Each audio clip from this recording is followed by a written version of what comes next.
uh, cheat engine. Yeah, I use cheat engine for my Elden Ring chat controls Elden Ring. It's pretty cool. If you saw how I made it. But yeah, what's up, chat? Hello, welcome in everybody. I'm a little bit late today, but it's fine. It's all right. You'll be fine. You'll live. Um,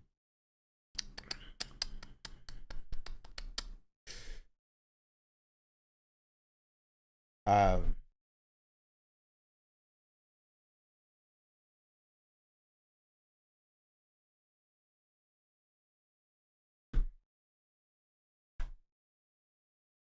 but yeah, welcome in everybody. I hope you're all doing good. Hope you're doing well. Um, what have I missed? What has been going on since I ended stream? Let's see. Let's see. Let's see. Let's see. So much. Um. Oh, okay. Let's start with this because I think it's interesting. Oh yeah, Kaide and Tens broke up, and people are being very misogynistic and mean about Kaide and Tens, and it doesn't make any sense. I should not have read the comments. I'm not even reading the comments, bro. It's literally showing up on my feed as quote tweet. Love isn't real. And people were like, imagine being with somebody for 7 years and she just leaves you because it isn't working out. And it's just like, yeah, that's kind of the point for like 50% of couples in marriages. They weren't even married, but 50% of marriages end in divorce. What do we mean? What are we talking about? Is this what you should do? Yeah, you shouldn't just like, it's not even like they have kids. They're not even married, right? They're young. They're like my age, like 24, 25, 24. You feel me? They've been with each other since they were like 17 years old. I think we just said, no, people are being mean because it's Kaide. And people have hated Kaide for years. Sunshine is married right now. You would have no idea. You would have absolutely no idea. The reason we fought for a right to divorce. They just say, you know, it's serious. I'll probably even stop shit posting to post a serious message for one time. I'm married to TwitchCon baddie. TwitchCon baddie. Are there a good reason to dislike her? I don't really know her. She's a woman in a male dominated field. Valorant gamers. And they hate her. That's it. That's it. She had cancer. And people are like, oh, imagine sticking with your partner through them having cancer and they just leave you. Like, what are we talking about here? What are we talking about? It was a mutual decision to separate. Why are people just blaming the woman? There's literally no evidence. If Tens had come out and was like, bro, I wanted to make it work, and Kaide didn't want to make it work, and I gave her everything. It would be one thing. It'd be like, okay, then Tens would be like the problem for like, you know, stirring up this hatred. But at least there would be some pretense to what people are saying. But there's literally none. Literally none. There's no pretense for this. People just saw the message that Kaide posted and was like, yeah, it must have been her. She must have broken up with my guy Tens, bro. My small bean Tens. Like, no, they made a mutual decision to separate, and that's fine. That's okay. Right? And this is why I don't engage with the whole like you know, like shipping culture of like who's dating who and stuff, because this is all it turns into. I don't think it's fun drama, personally. I like the drama of like Hutch being stupid more. Right? But these are like real people's lives. You know? These are real people's lives. And people are getting so invested.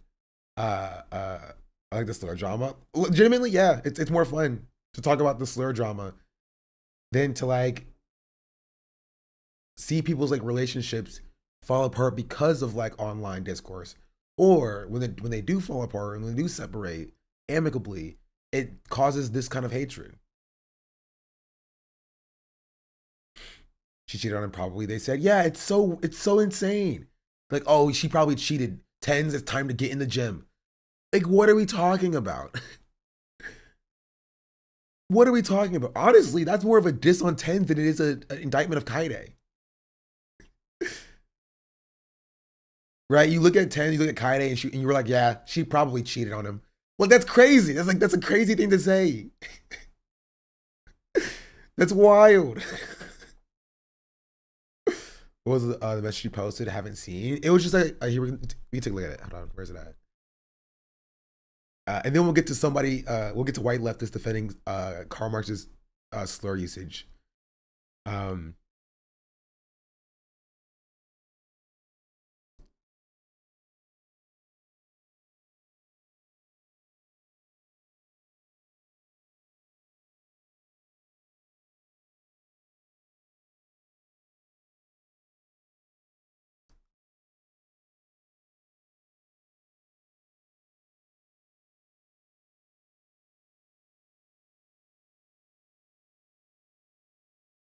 hmm. All right, I got distracted. I got distracted. Kaide. Who said slurs? Karl Marx. No, a man from the 1800s said a slur. All right, don't do that shit, chat. What are we talking about here? Slurs were bad back then too. They weren't good to say then either. That's literally the worst thing you can say.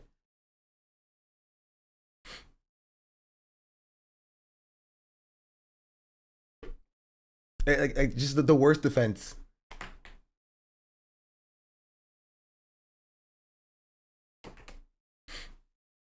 Because harden out and get less hate. It's like Carla could take over for him. True. Mark said, "White boy summer."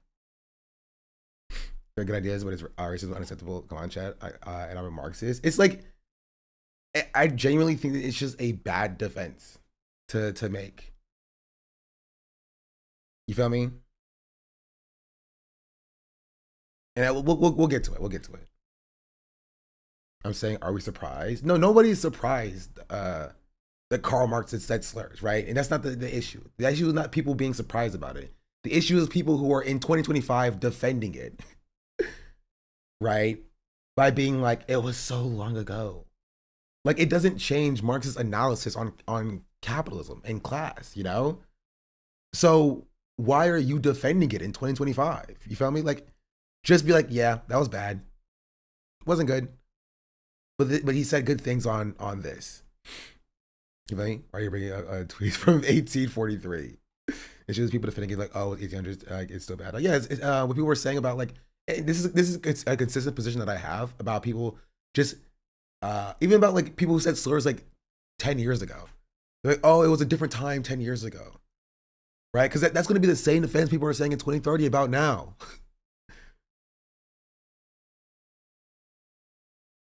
Right? And it's just a bad defense.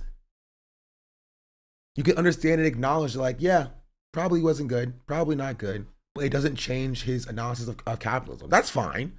And I agree with that. You feel me? Like, I agree with that holistically. Who defended it? We'll get to it. I saw it on Twitter. I thought it was funny. Um, right? But it kind of perfectly demonstrates and encapsulates that, like, when you're just like, what do you mean? Everybody was saying that about black people back then. Not black people. Black people weren't saying it back then.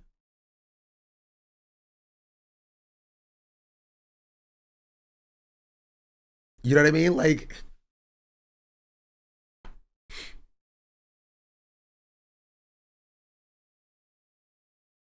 yeah, here's the statement from Fricati. We'll get to it. We'll get to it. We'll get to it. Where I bring up Mark saying a slur. Actually, how did it get relevant today? I honestly, let me see. Let me. Um. Oh, okay. So yeah, I'll just show you what I saw. I'll show you what I saw and how we got here.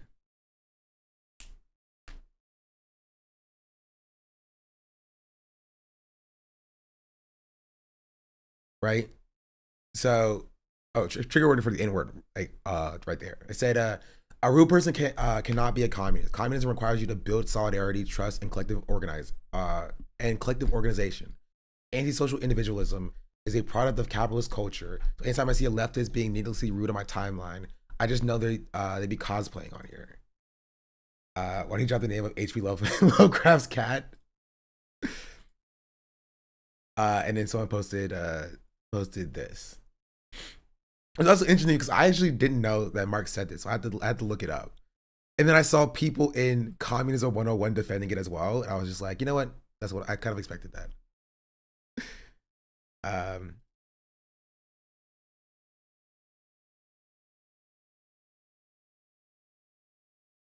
Does anyone want to explain Marx's words here? And so this is what he said in one of his letters. And there's more stuff. I want to show you this one specifically. Not this one. This one was so funny. He said, most I can say is you can't judge historical figures without understanding their context. If any one of us was raised in Nazi Germany, we would probably hate Jews. First, people are able to break out of their culture's ideology. A few people are able to break out of their cultural ideology. I'm not saying we shouldn't judge historical figures, but it doesn't make any sense to go around saying, well, Thomas Jefferson owned slaves, that makes him a bad guy. And then he posted this, specifically concerning the quotes you posted, reading his links, I feel like it needs more context to understand it well. And it's just like, not me, dog. Wild self-report, any one of us. A few, yeah. It's just like, I just think these are funny,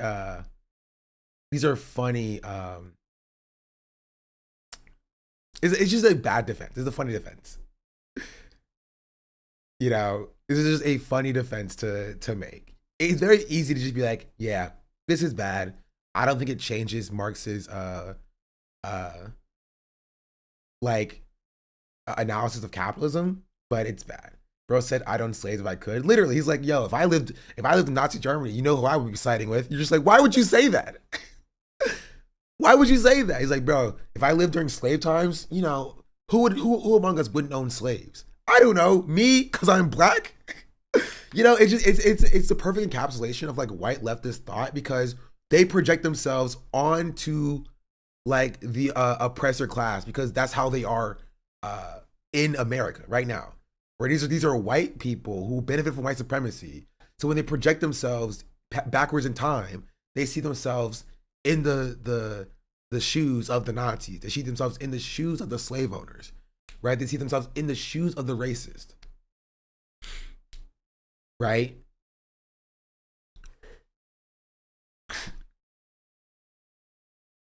It's so interesting. It's so weird as well to be like, in this hypothetical, I would be doing things historically that you don't have to do that. Yeah, like it shows how little you think of yourself. You know what I mean?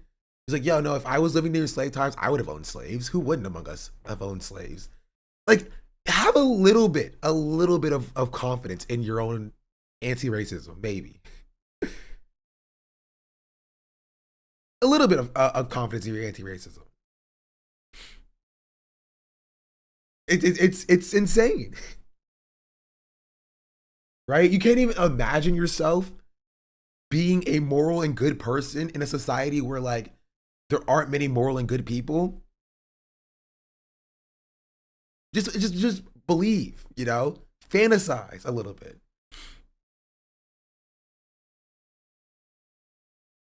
They're the same white people who say that they're not racist. Meanwhile, as whites, we were all racist on some level. I mean, I think everybody's affected by white supremacy, but I think this comment, I want to show this as well. This comment is a better example of what you should be saying and what your defense should actually be, instead of stuff like this. So this person said, what you have to remember is that to this day, Marx has been the least racist German to ever live. Right, and this is a meme, right? This is a joke about Germans being racist. I think it's funny. This person said, considering the context of this letter, LaSalle was asking him to basically sell his daughter into prostitution because Marx was broke. Him crashing out makes a lot more sense. And the person said, becoming racist when indignantly incest isn't an excuse. It reveals your true character. Text of Friday Tuxedo gifted a Friday, thank you tier for the 1 gifted sub sub. to Doodle Burb. They have Much given appreciated. 69 gift I never subs in the says no one channel. is saying that he isn't racist. It's just 1800s. The expectation just aren't that high. Again, like yeah, tell that to the black people who were enslaved at the time. You know what I mean? Like if you're imagine telling black people like you don't understand, right?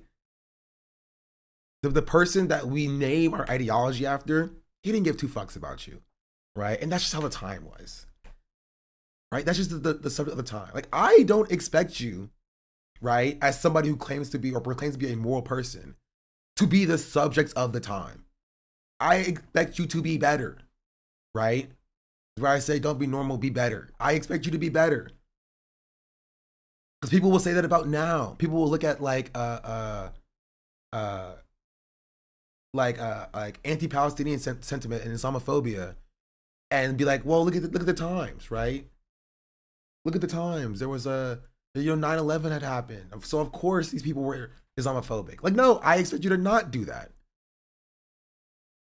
Right? Because I will judge you in the context of the time you live in. And there were people in the 1800s who were not racist, who were anti-racist. There were people in the 1800s who viewed black people as full human beings. So even in the context of the 1800s, there were people who were doing that in America. There are people who weren't dropping the N-word, referring to black people. The Germans were anti-Nazi in Nazi Germany too, yes. And for some reason, these white leftists, like, even like this one is what I wanted to show, right? It says, bro, you're talking about a letter written in the 1800s. Everyone was calling black people that word. That's not true. It is objectively not true. There were anti-racist, right? There were abolitionist black people, right? Who did not refer to black people as bro. They existed. They did.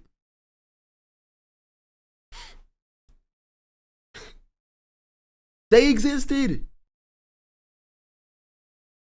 So even judging in the context of the 1800s, just because it was normalized does not mean that it's more acceptable. And you can be criticized on it.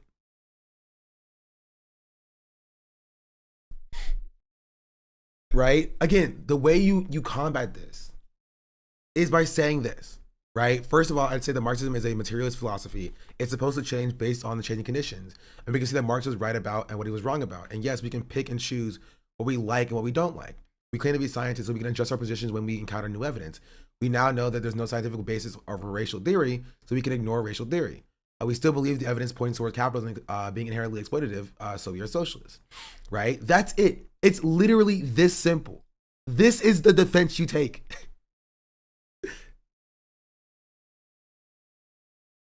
What was the word or term that Marx used and who to use it against? What was the context? I don't know who he used it against, but this is what Marx said.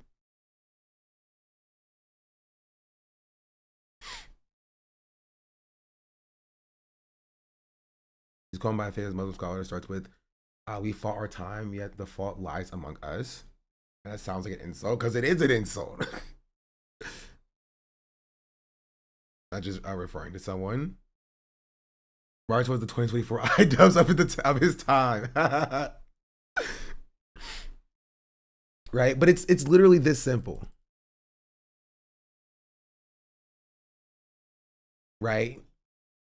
It's just saying that like Marx's analysis towards capitalism is still pertinent.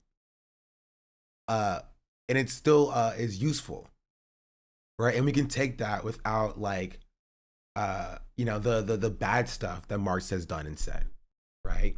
But the problem comes, so their excuse of that's what everybody was using is wrong because Marx is using it as an insult. But the problem comes is when you base your entire ideology around like idolatry, right? It's not about what Marx said. It's about Marx as a person. It's about Marx as a figure, right? They can't take the good and not the bad with Marx because they treat Marx as a god, right? Marx is a deity, and in the way that not all, but some like Marxists treat his philosophy. And that causes them to like defend the N-word by being like, yo, everybody was using it. Okay, well, what about during Jim Crow? Everybody was saying it then. What about if tomorrow everybody started saying it again? Would that make it okay? What about the art store that's making a resurgence? Just because everybody is saying it does not mean people don't know that it's harmful and bad and wrong.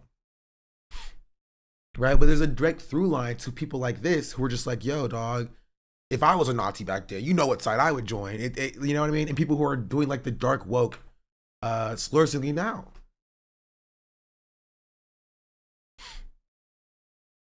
But that's the point. The point is that I think that we should approach these conversations more like this. Understanding the flaws in the figures that we look to in history, right? And saying that, yeah, we know that this stuff is bad, but this stuff is still good and this stuff is still relevant, right? And we can use this and apply this to how we live now because it's useful. Without being like, you know, Marx was perfect. He was a perfect little snowflake. He did nothing wrong. And if you think you did something wrong, then you're a fake Marxist or something like that. You know?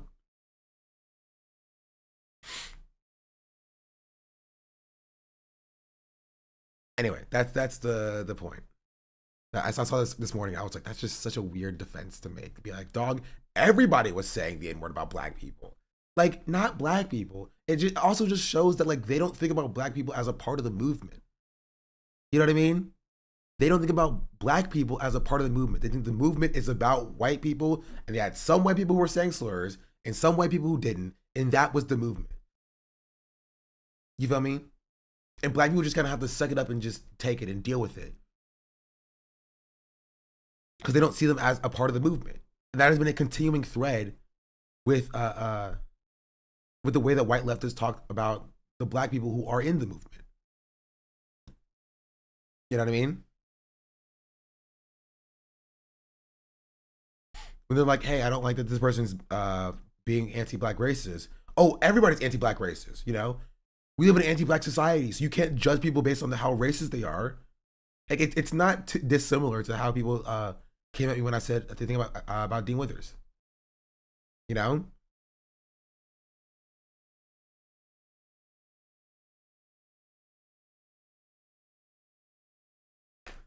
And isn't a white guy slotted into the Radcliffe category? Yeah. This is the second comment. Oh, we'll get to this. We'll get to the second comment. Don't look at it, chat. Don't look at it. We'll get to it. So that was that. This is what happened and came out yesterday. So if you don't know, Kaide and Tens were two Valorant streamers, very popular. Tens is a pro Valorant player. Actually, both were pro Valorant players because Kaide played in Game Changers. So there were two pro Valorant players, both streamers, very popular creators. They have been in a public relationship for 7 years at this point, since like 2017.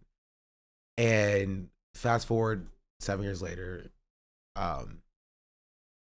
to yesterday, 2026, Kaide and Tens posted this statement.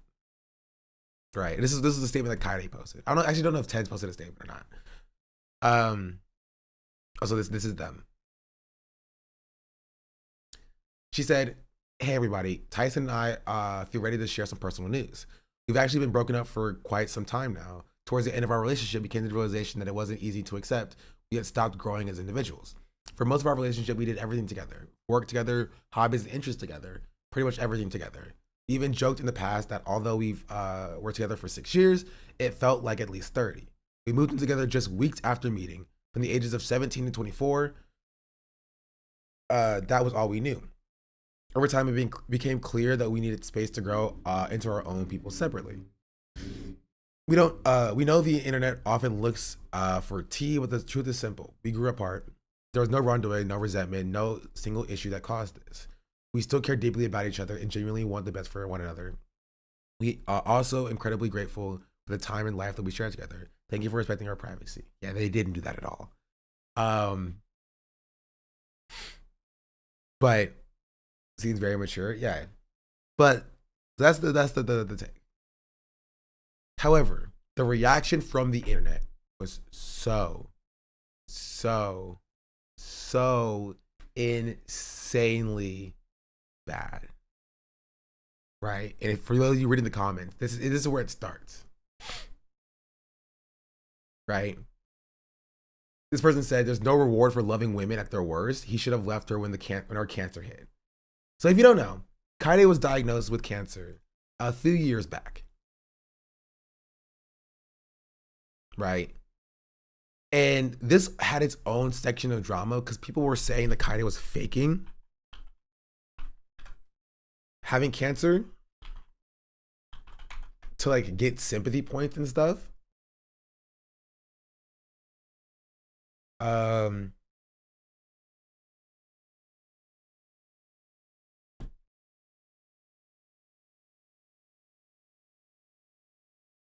hold on. Here. This was in 2023, March 2nd. Kaide says, hi everyone. I've recently been diagnosed with acute myeloid leukemia, cancer. I'll be starting up treatment very soon. That being said, I'm not too sure if everybody reacts to the treatments. I do apologize in advance for treatment schedule does not stay consistent. They were taunting her to make it OnlyFans to pay for it. I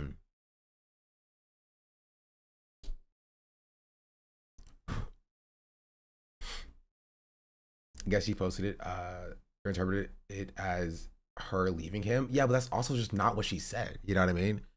But like, she got a lot of hate for a lot of stuff during this. So the cancer thing was one of it. It was one of them where like people were saying that she was faking having cancer to get sympathy points. Another one was Streamer Awards 2021. You might have realized that there's been no Valorant category for the last 2-3 years at the Streamer Awards. That is because there was like drama for because of Kaide winning the Streamer Awards, right? And people were like, she didn't deserve it.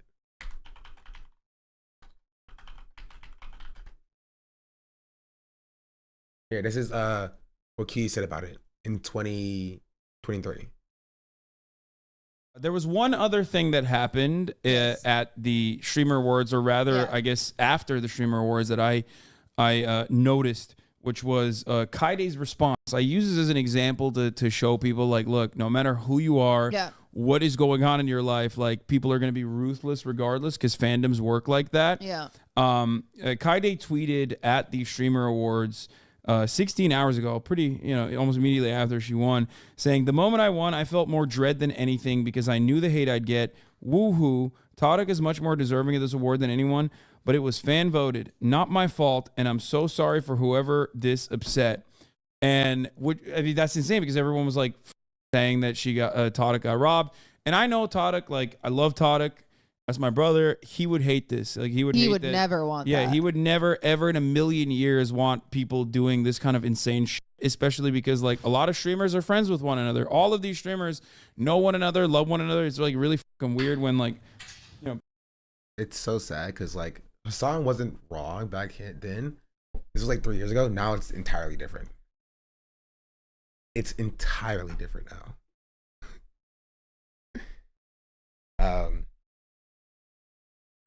Parasocial attitudes get in the way, but you had some choice words to say as well. Can I come out of pocket for a second? Yeah. I'm gonna come out of pocket for a second. Uh-oh. Because Kaide doesn't need me to defend her. Why? Because Kaide is maybe one of the most incredible human beings I've ever had the privilege of meeting. Yeah. This person's presence is so important to me, and I love this person. And I'm gonna tell you right now, if you don't think she was the best Valorant streamer, fuck you. She was. Her content is unbelievable. She is brilliant. She went from gold to immortal in 1 year. Dude, she's just... She grinds, and I'm gonna be honest. Yeah, that's so crazy. Yeah, she was silver. She went from silver to immortal. I think like a year and a half. She's radiant now. So it's been a few years, but like it was crazy. 1 year, yes. she was grinding. Like, she was doing like 16, 17, 18-hour days. Wild. Right? And I don't even disagree with Will here. My point is just like Will, like, I don't even think you need to go this far down, right? Even if she wasn't the best Valorant streamer in the world, she still won. Suck it up and deal with it. You know what I mean? It doesn't matter what you individually think. Maybe you should have voted differently, kind of thing, right? So even if she wasn't the most deserving of it, the votes don't lie. What do you want Q to do? Rig the vote differently? Oh, sorry. You know, Kaide won, but let me just flip it because I think it's different. Honest, I have never been so close to violence at people I don't know than the stuff I've seen out coming in the wake of her recent developments and people taking advantage of that. Yeah. If that is you, you're a sick fuck, and you better hope I never meet you because I'll diss. Like the funniest thing about this as well is I saw a video from Keo yesterday about a $1,000 like Valorant 1v1 tournament, and the lowest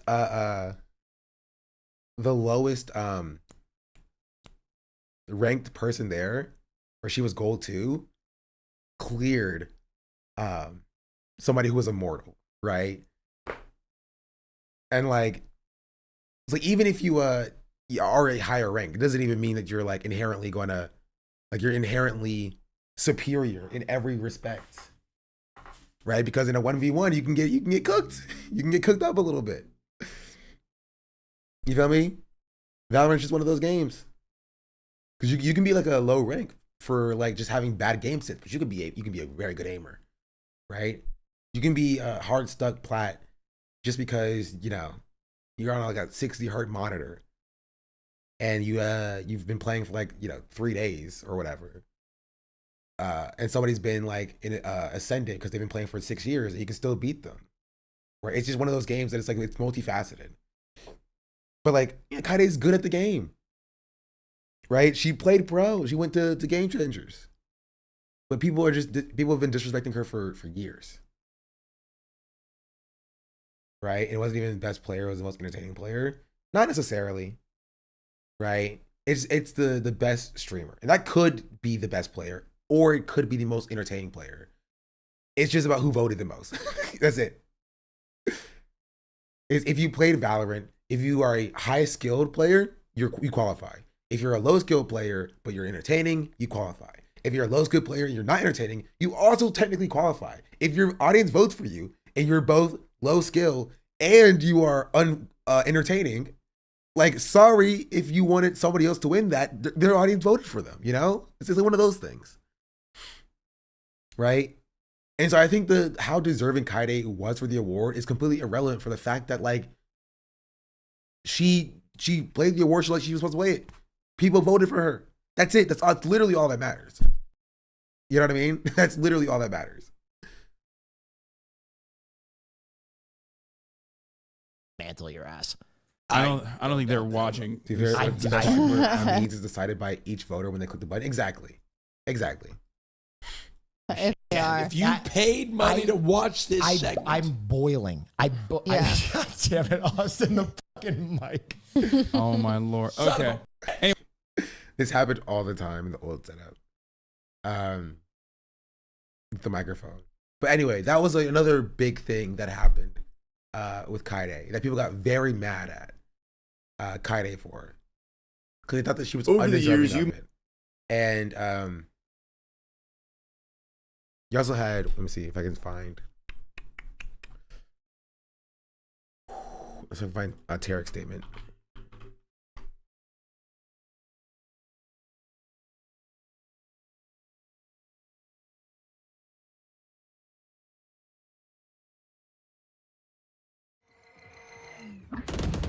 I'm eyeing our for Yeah, it doesn't got. All jokes Somebody wanna aside, get though, it? Kaide's a W creator. Eight. Also, Fighting it. we spread the fucking love. I got the last year. She got this year. Jody's getting the next. Jazz has got the last. You guys are getting mad at the awards that I didn't win. You guys should be mad at each other, bro. You guys should be mad at each other. I didn't vote, lol W. I don't even think I voted for myself. Who did I vote for? Pretty sure I voted for Kaide or Jody. I think I voted for Kaide too. I'm pretty sure I voted for Kaide as well. I can't remember. Pretty sure I voted for Kaide too. L award, L game, L life. All right, I'll see you motherfuckers tomorrow, straight up. Like, I was keeping it bottled up, but I got robbed, man. I'm fucking around. I'm fucking around. I'm fucking around. Is Stu ready?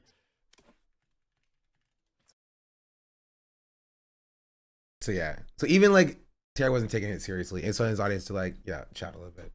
This is what oh, that's it, that's me. Stop.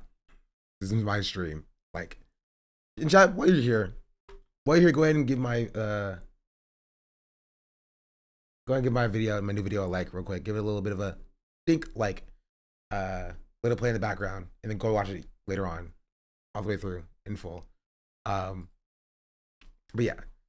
So all that to say that when this came out, people rushed to like blame Kaide for leaving tens, even though like there's no evidence that that's what happened, but they just don't like Kaide, right? Like this, tens in sickness and in health versus Kaide when she got bored, right? Like what are we talking? A big problem with this is that tens has this kind of fan base. Oops, sorry. This is the kind of fan base that tens has because this is the kind of people who watch Valorant content, right? This isn't even really his fault. It literally is not his fault. But when I jump into the 10 stream and jump into Kaide stream, you can see a difference in the way that the chats interact and the chat operates. Right? And it's just like, it's partially his fault. I mean, it's his fault in that insofar that like, could he have done more to curb that? Probably. But like, it's the kind of people that watch these type of games. That's what you're gonna get. You know? That's what you're gonna get. They're just bad people. Or like this.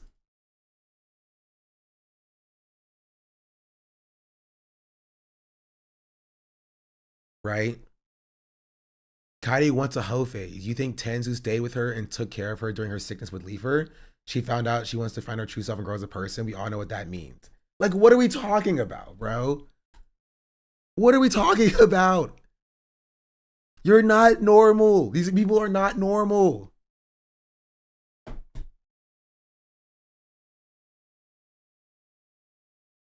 Or this. Yes, this is what I was referring to earlier. Anyone who understands anything about women knows why this happened. See you at the gym tens. Like, what are we talking about, bro? Fantasizing scenarios to hate her. And I will say this. Even if Kaide did leave tens because she wants to go see other people, she is within her right to do that. She's a human being who can make her own decisions and choices. Would that suck if that's the case? Yeah, it would suck. Right? But like, you are not forced to stay. They're not even married. I think they were still engaged. I don't think they ever got married. Let me see.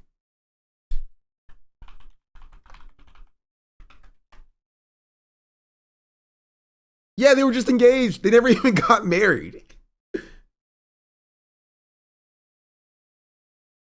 So what's the problem? It's not that they got divorced. And even if they did, it's fine.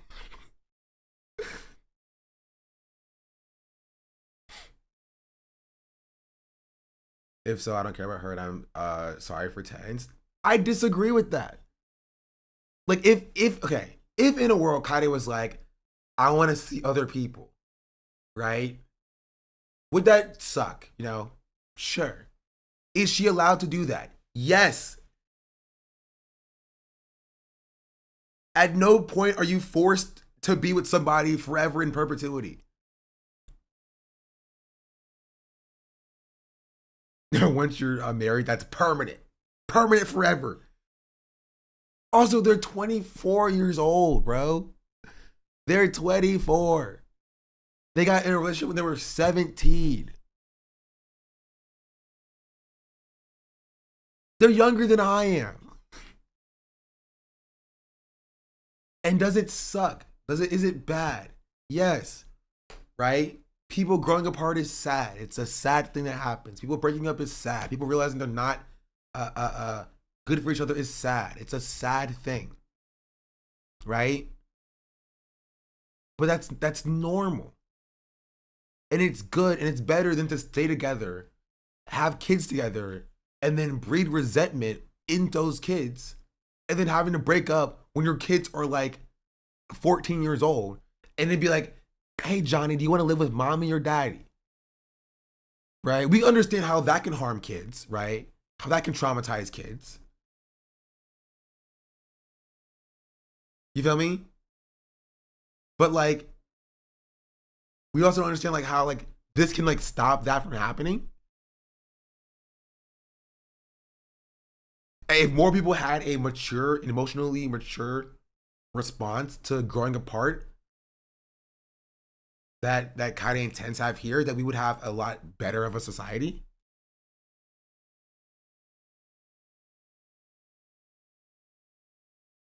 A healthy departure on the surface to me, but maybe because it is.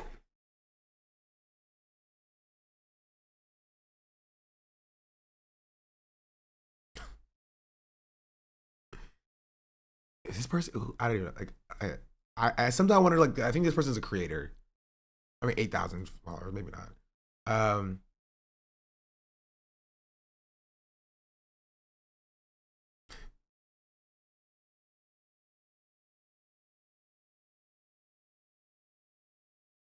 Burger English in the comments are disgusting. I mean, I'm sure they are. A burger encourages love. A burger doesn't care about how long you've been together. A burger doesn't care whether you took care of her through cancer battle. A burger doesn't care about the promises that she made you in the past. Also, what I don't understand is like, you took care of her through the cancer battle. Like, yeah, if you didn't do that, I would say you were a bad person, right? Like, why is this like a plus? Like, oh, she got cancer and you stayed together, therefore she's entitled to you now. You own her. Like, what are we talking about? What are we talking about?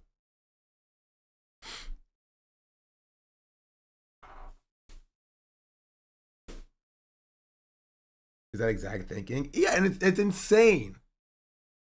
We're really like $26. What are we doing?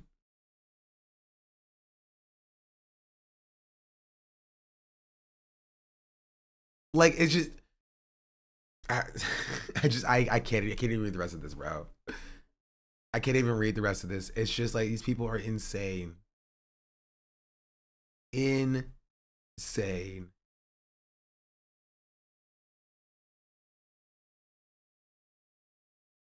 This is why I do not fault any person for keeping their relationship secret. Especially between two creators. I don't. They could be 15-year-old Andrew Tate fans. No, I don't even think so. I think these are grown adults. These are grown adults who are just like, I am way too invested in the Tens and Kaide relationship.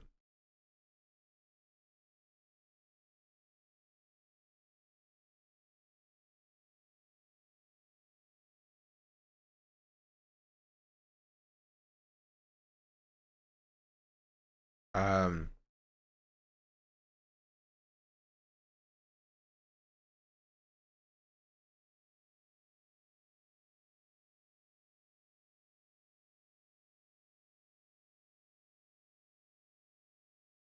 trying to think, where is, I want to see where Tens is, if Tens had a comment.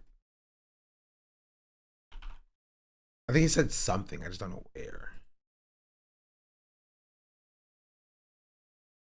Oh, he reposted her statement. He was tagged.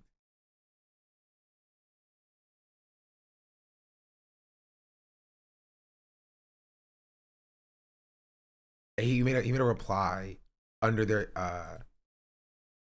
under Kaide's reply to the engagement post. Right? This is like, happy 3-year anniversary, love of my life. This does not age well. Comments incoming. Literally did not age well.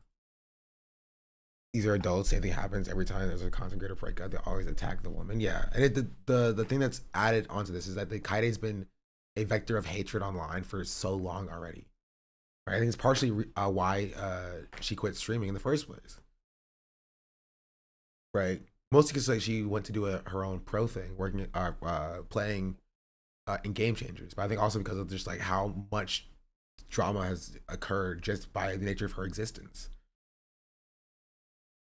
Hope it stays online, comments, and not IRL harassment. For why women online have to deal with this misogyny, right? They view this as like Kaide is like a gold digging woman who taking advantage of the real goat Tens and made Tens stop his pro career for her and then took his money and then left or whatever. It's purely projection. Nobody said any of that.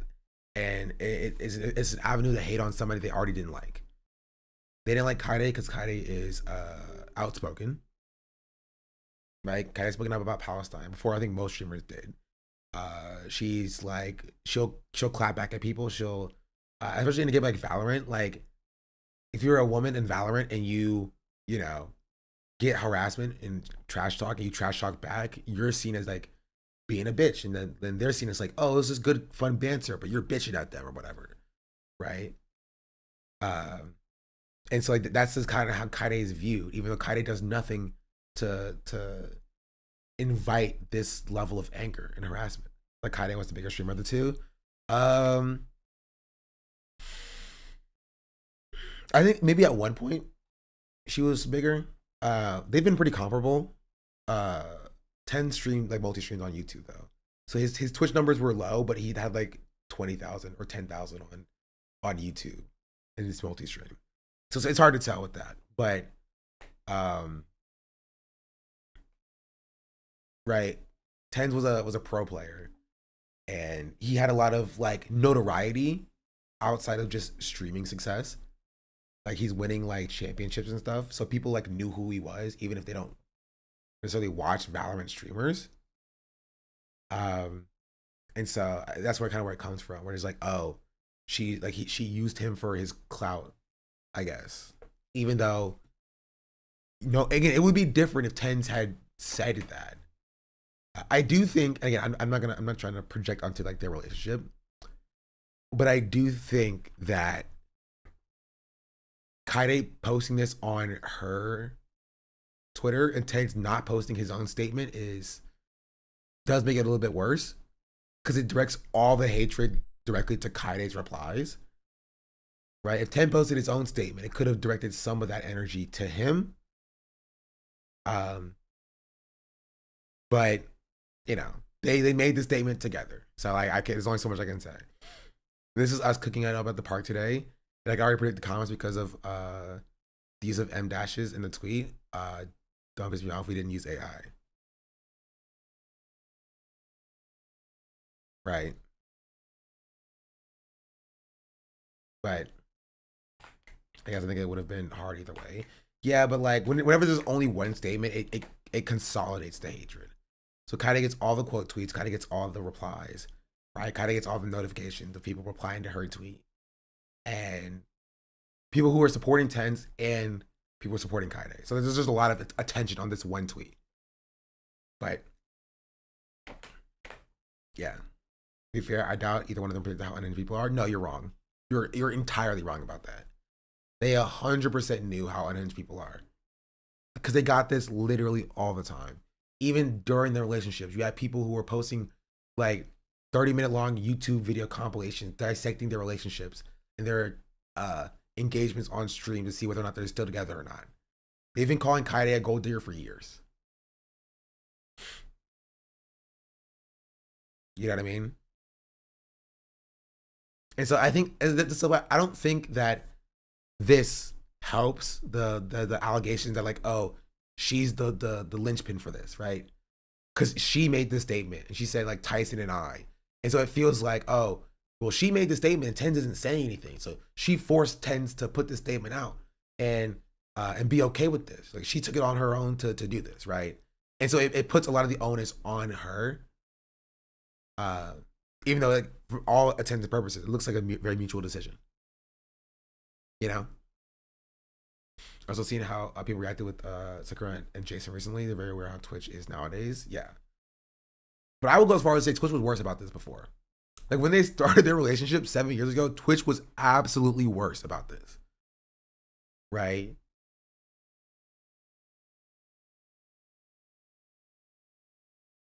%100 worse.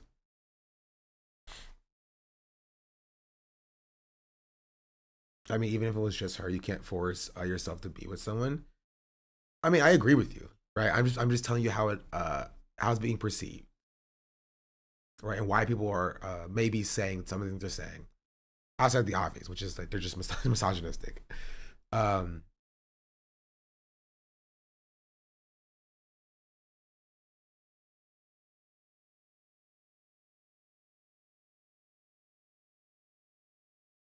Oh, this is funny. Hold on.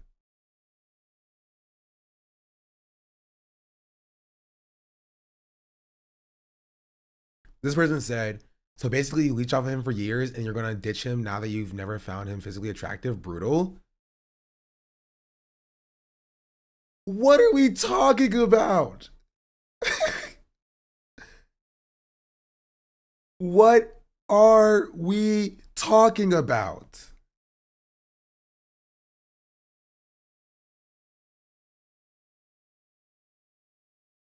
It's all projection. Watch this chat. Whims winner. Incel talk. I'm 6'2", not obese, and got a normal paying job, and yet I'm still a KHHV. No idea what that means. At 24, because what truly matters is your face. I'm probably closer to sub 5 than I am at LTN, which has made it impossible for me to have any success in dating. Literally have never been approached or called hot.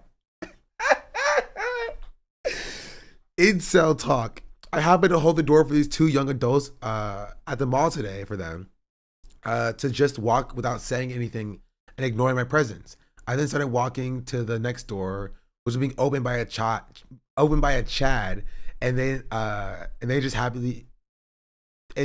just happy to say thank you in a happy tone. Brutal. I stop. I can't. I need to see more of this person.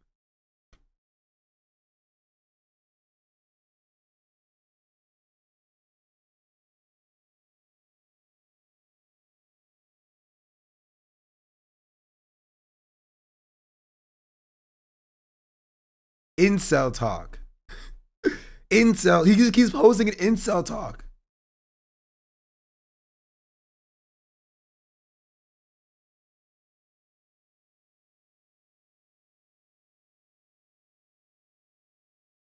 Oh my goodness. Oh my, this is not a real person. This is not a real person.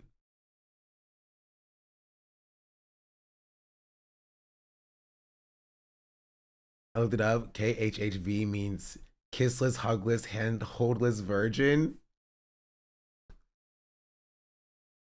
There are worlds out there that I am not privy to, bro.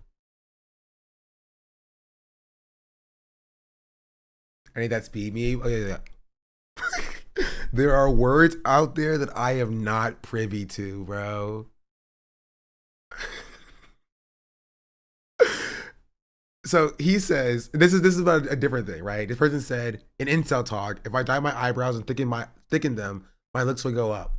This person said, this community isn't for you. Why are you LARPing?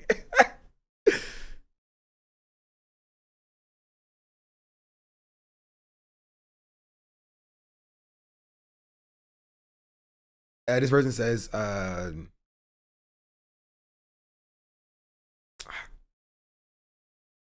he's just like, he's calling people like fake cells and saying, nah, bro, they're too attractive.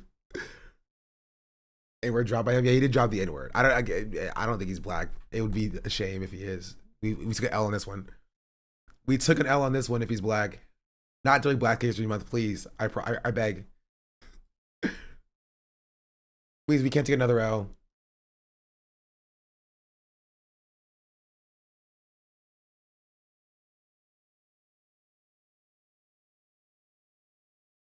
He just only posted incel talk.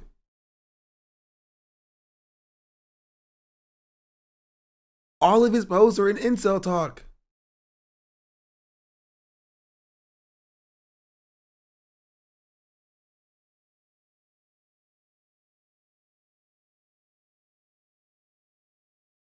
Okay, we're done.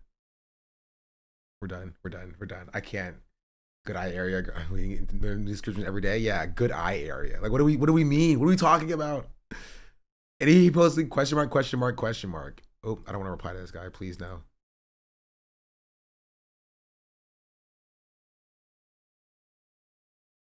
Like, it's bro.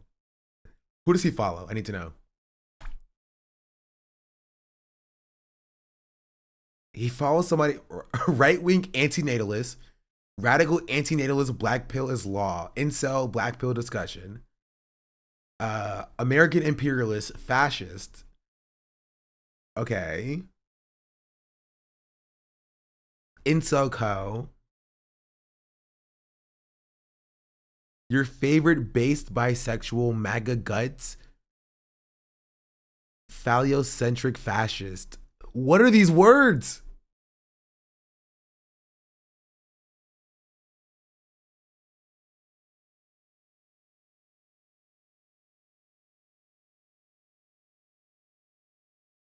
I can't. Okay, but there's so much of these, bro. There's so much of these.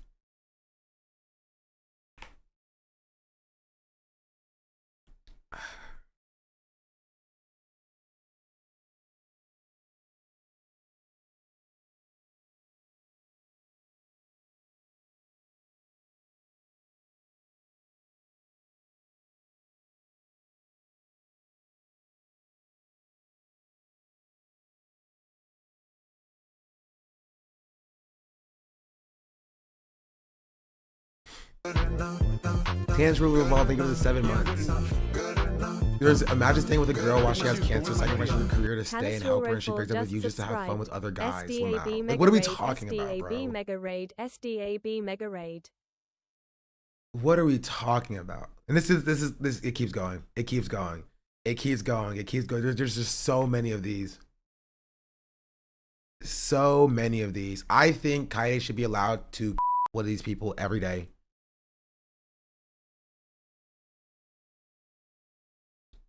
I like, if you made a tweet like this about this breakup, I think Kaide should be allowed to take you out back like, oh, Yeller.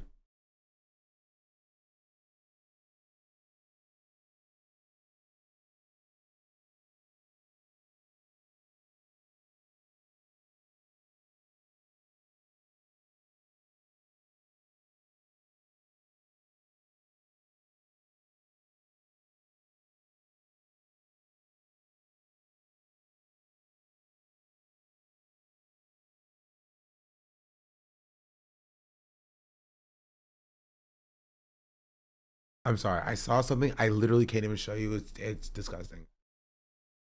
I won't even describe it. I need to.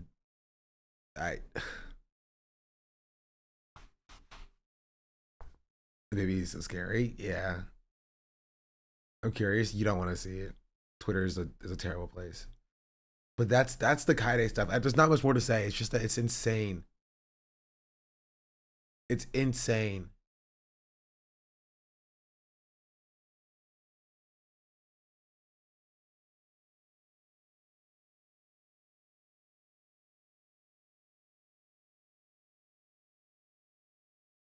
A man can do everything for a girl, dedicate his entire life to her, worship the ground she walks on, be successful, kind, caring, and handsome.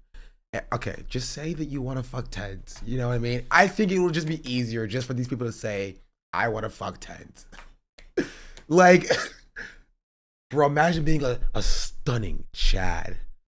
Rich, successful, handsome, caring, kind, will do anything for you. And a woman will leave him for no reason. You deserve better. You deserve someone like me, maybe. No, not me. Well, maybe me. Just say it. Just say it, bro. Say what you want to say. And let the world fall out. Honestly, I want to see you be brave. Like, cause like, what are we talking about here? I'd never leave tens. Tens, I'd never leave you. Like, what are we talking about? So what we do are the most closeted. I don't even necessarily fully agree with that. There are people who are homophobic who are not closeted, who are just homophobic. But like the way that some of these people talk about this, it just seems like you're so invested in this relationship for some reason. You know what I mean? Like, you don't know these people. You don't know these people. What do you mean worship the ground that she walks on? You don't know these people. You don't know what the Tens was doing in the relationship. Were you in the bedroom with them? Were you in their closet? Were you in their house? Were you underneath the bed sheets? How do you know? You have no idea. Right? She could have been secretly miserable for stuff that happened behind the scenes. That doesn't seem to be the case, but that could be the case. You don't know. You don't know these people. And even if everything you're saying is correct, yes, she doesn't need a reason. She does not need a reason. She can just say, I want to leave.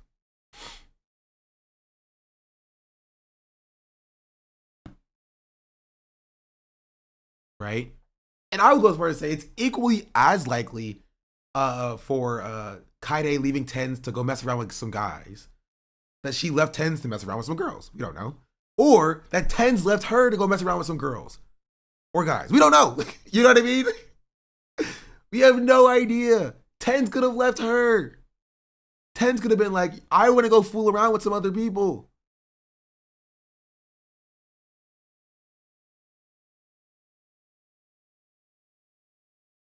But like, these people are incels. This is what incels think. This is what incels believe.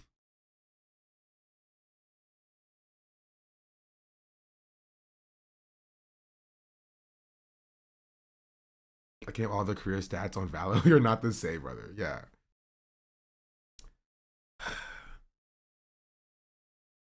It's so crazy, bro. It's so crazy. There's not much more. We can keep scrolling to Twitter and seeing some incels tweet, but like,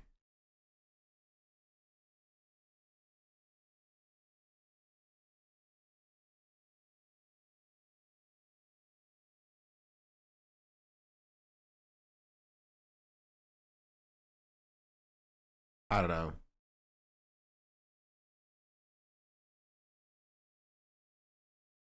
So I feel like relationships should not be content, in my opinion. I don't know. I'm also not gonna say like just because people are shitty online means that like women cannot decide what kind of content they can and cannot create. You know? So like even if I like agree that like, you know, it may be better if there like was no like, you know, dating content online. Like I'm not gonna tell a woman to like, sorry, because people will be misogynistic to you, you can't make any content online about your relationship, you know? Like I'm more in the camp of like I am down to yell at the people who are doing the misogyny than to yell at the people who are the victims of it. But yeah, that's kind of it. It's kind of insane. I just wanted to show that to y'all. And I'm saying this because you will get relationship content from me at some point. I'm gonna bring my partner onto my stream and be like, yo, this is my friend, wink wink nod nod.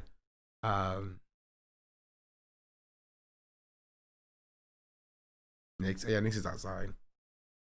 That's my little girl though. That's my doggy. That's my baby girl. TwitchCon baddie, need a TwitchCon baddie pokey. Oh, y'all see that Ellum is back streaming now?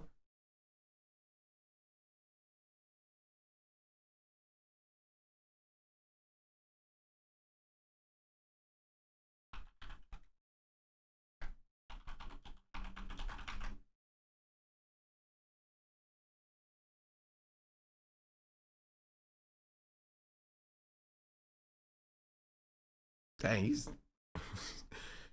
he lost like 700 followers the last 2 days. That's a rough one.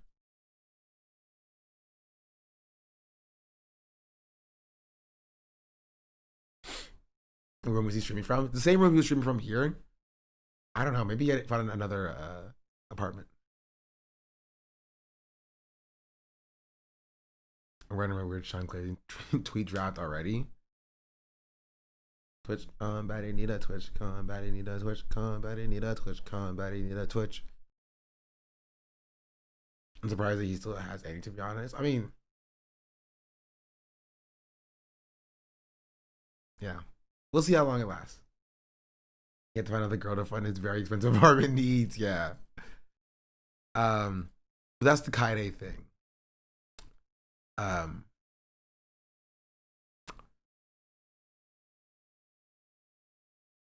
Oh, okay. This is something I want to show you in reference to Black History Month. Happy Black History Month, everybody. What you are? You're a nigga. You're a fucking monkey. That's what you are. You're a nigga. I will decimate you in every single fucking thing that you ever achieved. Goofy ass nigga. Right. So usually this is the part where I give people warnings. Okay. I don't want to have to be the bad guy. Okay. Why don't we just apologize and say sorry? How about that? For what? For you being a dumbass? You're goofy ass fuck. My nigga. My nigga. My nigga. Is that what your wife said when she left you? Why'd she leave? I never said she left. She left me. you. I never lie, buddy. Okay. That chick ditched you, and she's not coming back. By the way, especially after she sees this. Oh shit! Yo, you guys want me to be this nigga's 13th reason why? Just let me know. I got you. Hush mode activated. Hear that? Hush mode has now been activated. You are now on hush mode. This is the craziest hush mode I've ever seen. Y'all seeing this? This is like watching a deer in headlights. Oh my God, I'm about to victimize you. This guy that your ex-wife cheated on you and left you for, did he just so happen to be ethnic? Like, oh my, okay, sense. Oh my. That's getting personal, don't you think? Personal? I warned you. I told your little stupid divorced ass that this was gonna happen to you, and you didn't listen to me. You thought you were a guy.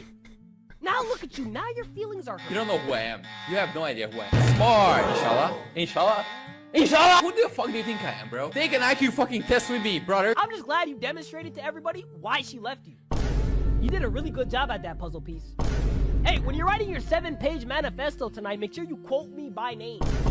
Don't blame mental illness. He had nothing to do with this. I want everybody to know the reason why you crashed out was because of me. I saw this morning when sitting on the toilet, and I was just like, that's so funny. I don't even care if it's real or not. It made me laugh so hard. I'm still in that line, bro. He said, when you write your manifesto, make sure you quote me by name. Make sure you quote me by name, not mental illness. He ain't got nothing to do with this. I'm like, that's crazy. That is crazy. Sanitize your phone. I sanitized your mom. Got him. He said I hate it. I do hate Vine Booms. Vine Booms suck. Kind of a bar. It was a bar. And it was funny. This is insane. Puzzle Piece is crazy work. It's hilarious. I saw that. I was like, I need to show that to everybody. I need to show that. Oh, okay. One more. Okay. I had this one saved too. Hold on. Black men heard racist Nick and Zach yelling the N-word, and this man made them get on their knees to apologize at Bridgewater State University. Every now and then these will pop up on my feed, and I was just like, okay, come on. Hold on. These niggas think I'm playing. These niggas think I'm playing. Open the door. My fault. You was saying the N-word. I wasn't gonna say. I call the rest of them niggas right now. Yo, y'all so comfortable saying the N-word, right? Where you at? What? Now all of y'all go to the front right now. No one's gonna say I. Yo, if you're in this room right now, get out. Nah, nobody's in there, bro. I said get out right there. Get your lame man. Get in there. The fuck wrong with y'all? No one was gonna say we promise. I'm telling you, you better watch your mouth. No one's gonna say it. We promise. We weren't gonna say it. Oh, nah, say that shit you was just saying. No one was gonna say that shit you was just saying. Oh, shut up. I said when I'm talking, I'm talking. All right, so shut up. I'm sorry. Say that shit you was just saying. I just said it, Ned, and that's it. No, you didn't. I heard all that shit from upstairs. No, I promised. On God, I heard that shit from upstairs. I promised I was just saying Ned, that's it. I said, yo, relax. Put that plate down right now. I said, put that plate down right now. I'm dead ass. Over here trying to play with me and shit. It's a goddamn snowstorm. All that shit we going through right now. Okay, let's continue. Let's continue. Why are you comfortable saying that N-word? I wasn't gonna say a full word. It's promise. looking bad. I wasn't gonna say the full word. I promise. No, y'all think y'all tough saying the N-word and shit? I wasn't gonna say it. I just said Ned, and that's it. I heard all that shit from upstairs. I wasn't gonna. If I ever see that shit again, it's over for you. Yes, sir. It's over for you. I understand. I want you to get on your knees right now. Get on your knees right now. You too. Get on your knees right now. I apologize for saying the N-word. I'm sorry for saying it. I didn't mean to say it. I apologize for saying the N-word. I'm sorry too. I ain't never want to hear this again. What's your name? Zach. I said say your name. Say it louder. Zach. Zach what? Archambolts. Zach Archambolts. What's your name? My name's Nate Branco. Nate Branco. Yes, sir. Disgusting. I never want to hear this shit again. Yes, sir. Why did they just let him in the room? I don't understand that. These are fake names. No, I think this guy's name is real. If anything, I think this guy would have given a fake name. What's it called? Is he RA? No, he just walked in their apartment or in their dorm. He knocked on the door. He's like, open the door. He opened the door. Phone recording. He was like, hey, yo, y'all come over here too. He's just like, I live like a capitalist every single day. I think it's just a random guy. I live as a capitalist. I see what that's the RA. I don't think RA would be recording. 34 just subscribed. Their apology, making them get on their Parenting or cop, knees. whoever Personally, disciplined them. I think it's just a random guy, who was just like upstairs, was like heard them say the N-word, recognized the building that they live in. That's crazy. When I saw this, I was just like, I'm like, why would you even let him inside? They didn't know what's doing it. I mean, regardless, if he's not an RA, an RA would have announced themselves as well. Or he would have been like, boom, boom, boom, boom, boom. Let me in. You know, all of y'all come over here. Also, why do they have a baby hoop? Where's it at? Y'all so They just have a baby hoop. comfortable saying the N-word, right? Where you at? Like, it's just like, is someone saying that it has to be real? Yeah, that's just crazy. I'm like, and this guy was so shook. He's like, I wasn't gonna say it. I just said nah. Why do you mention the snowstorm outside? He's like, why do I have to deal with this foolishness, bro? It's cold outside. It's brick outside. You got me dealing with this foolishness. I gotta come and check y'all, and it's cold outside. It's so funny. Hold on. These niggas think I'm playing. These niggas think I'm playing. Open the door. My fault. You was saying the N-word. I wasn't gonna say it. I call the rest of them niggas right now. I wasn't gonna say it. I just said nah. I just said nah. That's it. I wasn't gonna say the full word. I just said nah. That's so funny. I'm sorry. I just had to share that with y'all. I thought it was hilarious. Happy Black History Month to everybody out there. Happy Black History Month to everyone out there. It's so funny because every one of those videos that I see, you always see like the one person comment being like, wow, I should have known. The blacks are so violent.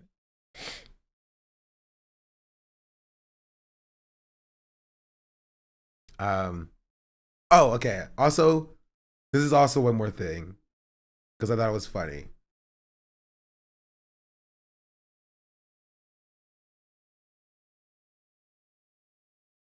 This was from Nathan For You.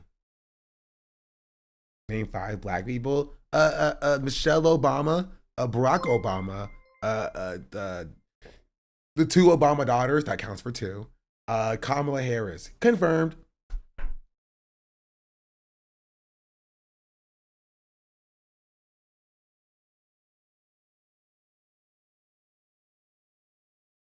Rachel Dolezal, Crackhead Barbie,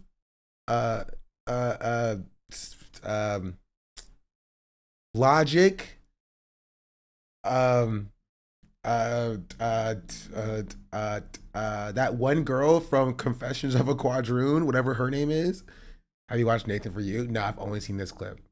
Van Jones, Obama's wife, Obama's daughter, Obama's other daughter, exactly. Obama's dog. Ariana Grande for a few years, yeah. Austin show with the do-rag on. Hassan with the do-rag. Okay, we're done. So if I do all this, then Starbucks can't sue me. This is America. People file lawsuits at the drop this of a hat. This is Nathan For You. Let me give some context. This is the video from Nathan For You that I saw that was so freaking funny. I was dying. I haven't seen the show, but this is the first thing I saw. I was like, this is so funny.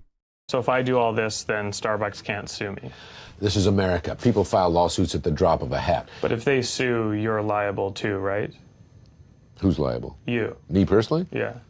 Not unless I'm involved in infringing their trademark, no. Yeah, the appearance release you signed before had a clause that said you would be liable too if Starbucks sued. I don't agree to this at all. I do not agree to pay all legal fees and damages or legal action because I have no control over what's being released. You signed it. Well, why did you sign that then? Yeah, I signed it, and I signed it because I didn't have a chance to read it, and I thought you're a it was lawyer, just... don't you read things before you sign I them? do read things. I try to read things, but you wanted me to shoot, and I glanced at it, and this was my mistake. I'll acknowledge that. Okay. Well, you signed it, so I guess you can get Well, that back. I'm not going to give it back because I'm going to... Well, I handed it to you just to look over, but you already... No, I'm not going to give it back to you. I'm protecting myself and, frankly, you from a nightmare. Well, you signed it. We have you on camera signing it, so it still holds up in court. You don't have me on camera signing it? Yes, we do. What kind of lawyer am I? I'm signing shit I haven't read. Well, if you do, that's fine. Then you'll know how the terms... I'm going to put in my pocket. Well, no, we don't want it in your pocket. We do want it in my pocket. I'm going to put it in my pocket, actually. I'm gonna...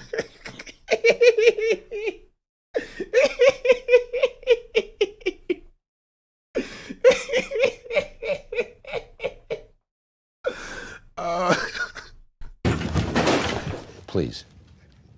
Please, you're in my office. So if I do all... He saw his entire career flash before his eyes. He's like, please, I need this. I'm getting no work, please. I can't have this in my life. I can't be sued by...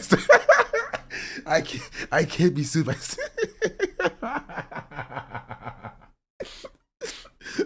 Please, I'm 2 years away from pension. Please, I can't. You're gonna ruin everything for me. Have you seen the rehearsal? It's his door show. It's amazing. I have not. My mom's kind of homeless. Please, Pete, I need this. My mom's kind of homeless. Oh, you have to binge all of his stuff. I'm also supposed to binge Glee. I didn't even watch Glee yesterday, bro. I got so distracted by editing and playing League of Legends.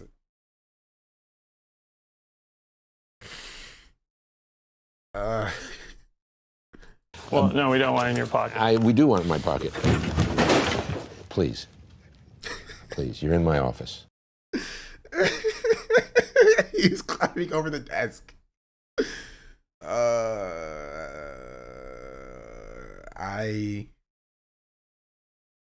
I can't.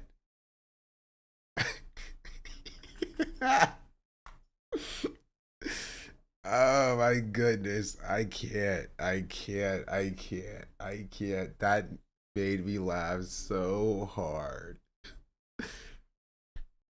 One more time. Okay, one more time. So if I do all this, then Starbucks can't sue me. This is America. People file lawsuits at the drop of a hat. But if they sue, you're liable too, right?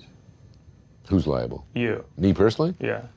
Not unless I'm involved in infringing their trademark, no. Yeah, the appearance release you signed before had a clause that said you would be liable too if Starbucks sued. I don't agree to this at all. I do not agree to pay all legal fees and damages or legal action because I have no control over what's being released. Well, why did you sign that then? Yeah, I signed it, and I signed it because I didn't have a chance to read it, and I But thought you're a it was lawyer, just, don't you read things before you sign I them? do read things. I try to read things, but you wanted me to shoot, and I glanced at it, and this was my mistake. I'll acknowledge that. Okay. Well, you signed it, so I guess you can get Well, that back. I'm not going to give it back because I'm going to... Well, I handed it to you just to look over, but you already... No, I'm not going to give it back to you. I'm protecting myself and, frankly, you from a nightmare. Well, I you would never signed accept it. that. We have you on camera signing it, so it still holds up in court. You don't have me on camera signing it. Yes, we do. What kind of lawyer am I? I'm signing shit I haven't read. Well, if you do, that's fine. Then you'll know how the terms I'm going to put in my pocket. Well, no, we don't want it in your pocket. We do want it in my pocket. Please, you're in my office.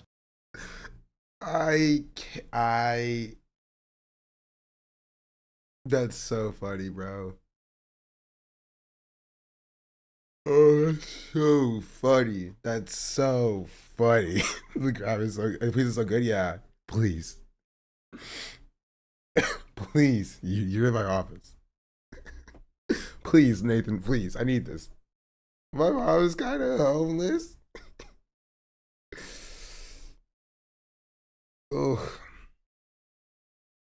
Okay, that was just a little fun aside. There's 3 videos that I just enjoyed to see. Oh, okay. Speaking of which, this is actually a perfect segue. Speaking of which,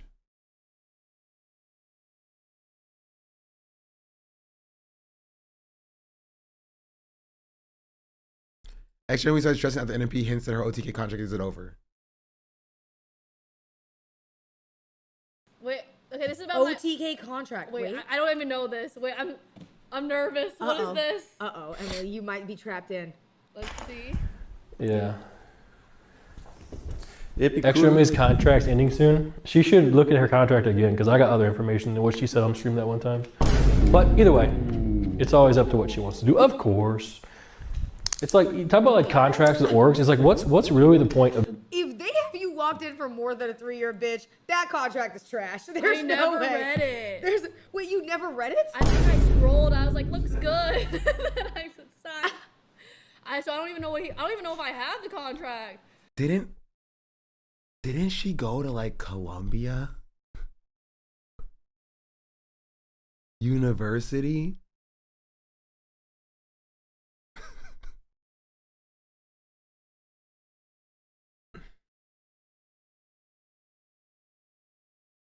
Did she? Yes, for like financial engineering or something.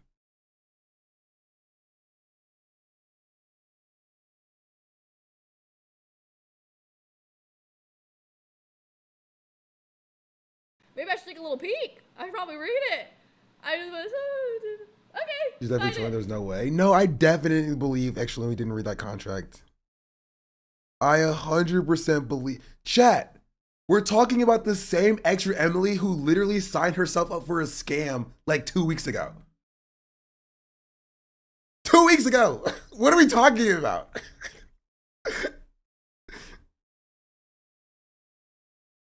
She could have been in financial forensics, I thought. Oh, maybe.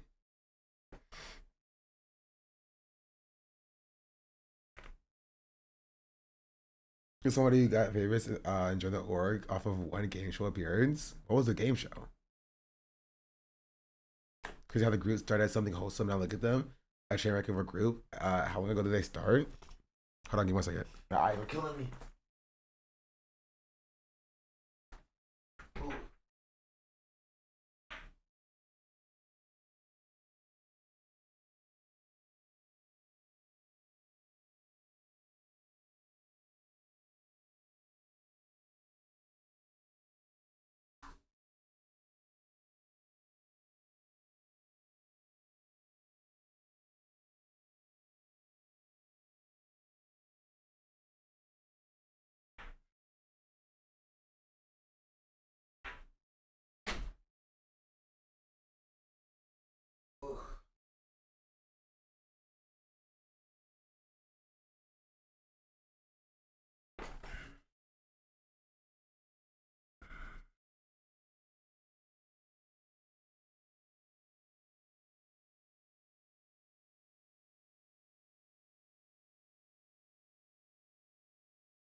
My eyes are starting to itch for some reason.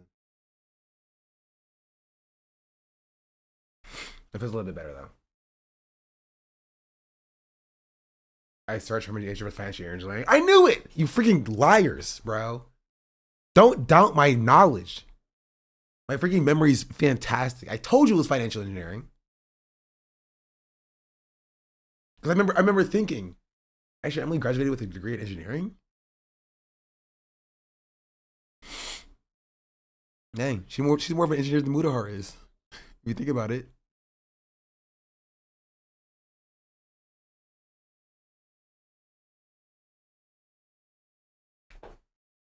Anyway. Looks good. So your contract is more than 3 No, years? no, it's definitely 3 years. Thank you. So, yeah, maybe there's like some... Can we call him and ask him? No, I'm scared. It's okay. Oh, you're scared to find out you're actually in it for him?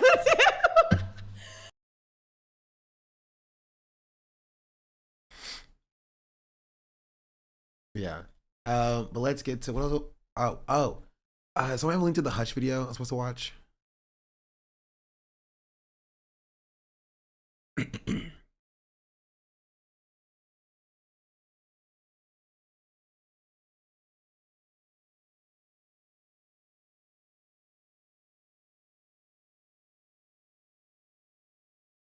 I had it in my docket, but I think I closed it by accident.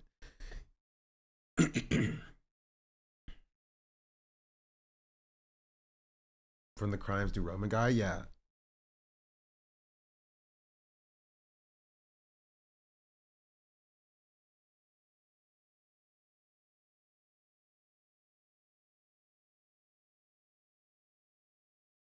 Thank you. Can you watch Nathan Fielder clips instead? No. We're gonna watch this video. We're gonna start not with this video. We're gonna start with a different Hutch clip I saw. Hello, it's me. Sorry. We're gonna start with a different Hutch clip I saw on Twitter.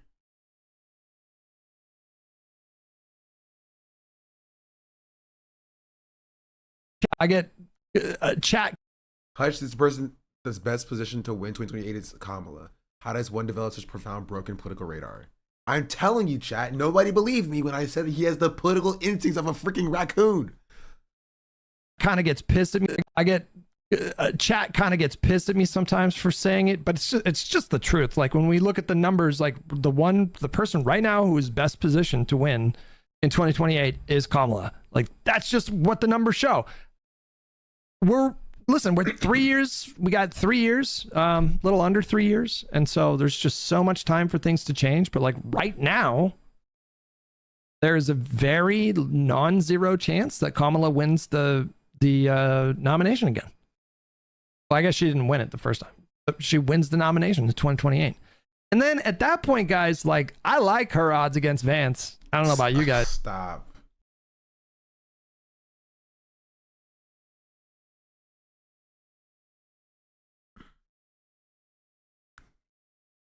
A Kamala versus Vance presidential election is literally a race to the bottom.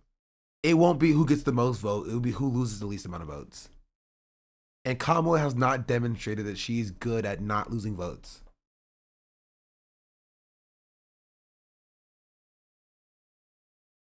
Genuinely.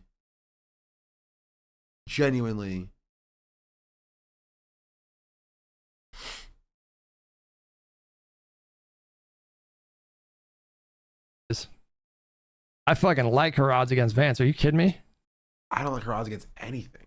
She's a loser. She has not done anything significant to actually prove that she can actually win a presidential election. Right? And if you genuinely want to win, you should be putting up literally anybody except for Kamala Harris. She's a proven loser. She's a proven squanderer of potential. In just 4 months, she went from like genuinely having a lot of like notoriety and a lot of like optimism to record voter turnout loss from what was projected. Give her an entire 6 months. How far could she dig it? How low can she go? You know?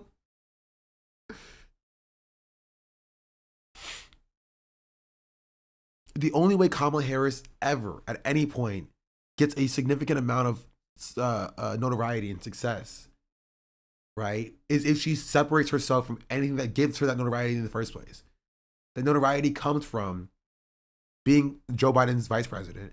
It comes from being the nominee in 2024.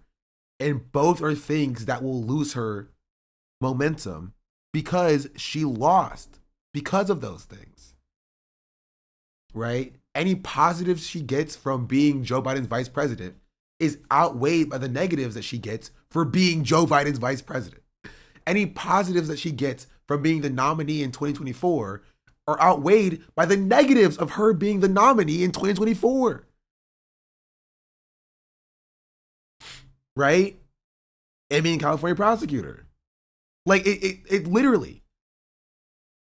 Right? The only thing that she has is name recognition that gives her a boost in the polls, but that same name recognition is going to lose her the election.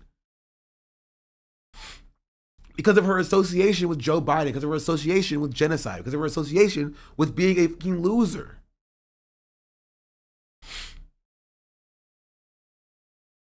Right? And she's not even that far up in the polls. She's like 2 points up. When compared to somebody like Gavin Newsom. Do you understand how bad that is? The former vice president, right, and former nominee is only polling 2 points ahead of the Democratic next second place for picks for the general election? Really?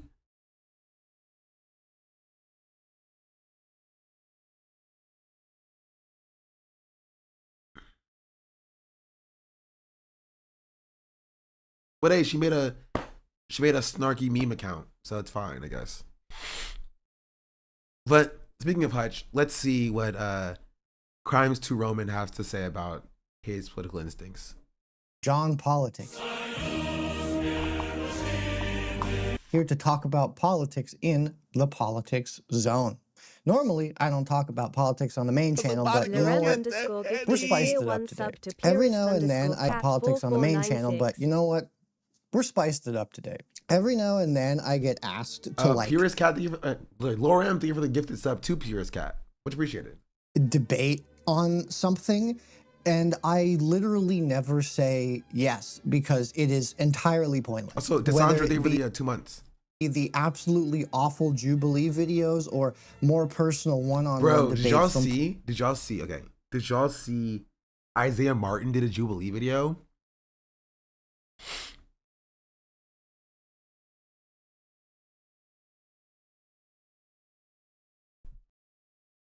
Political streamers who definitely aren't just trying to inflate their egos.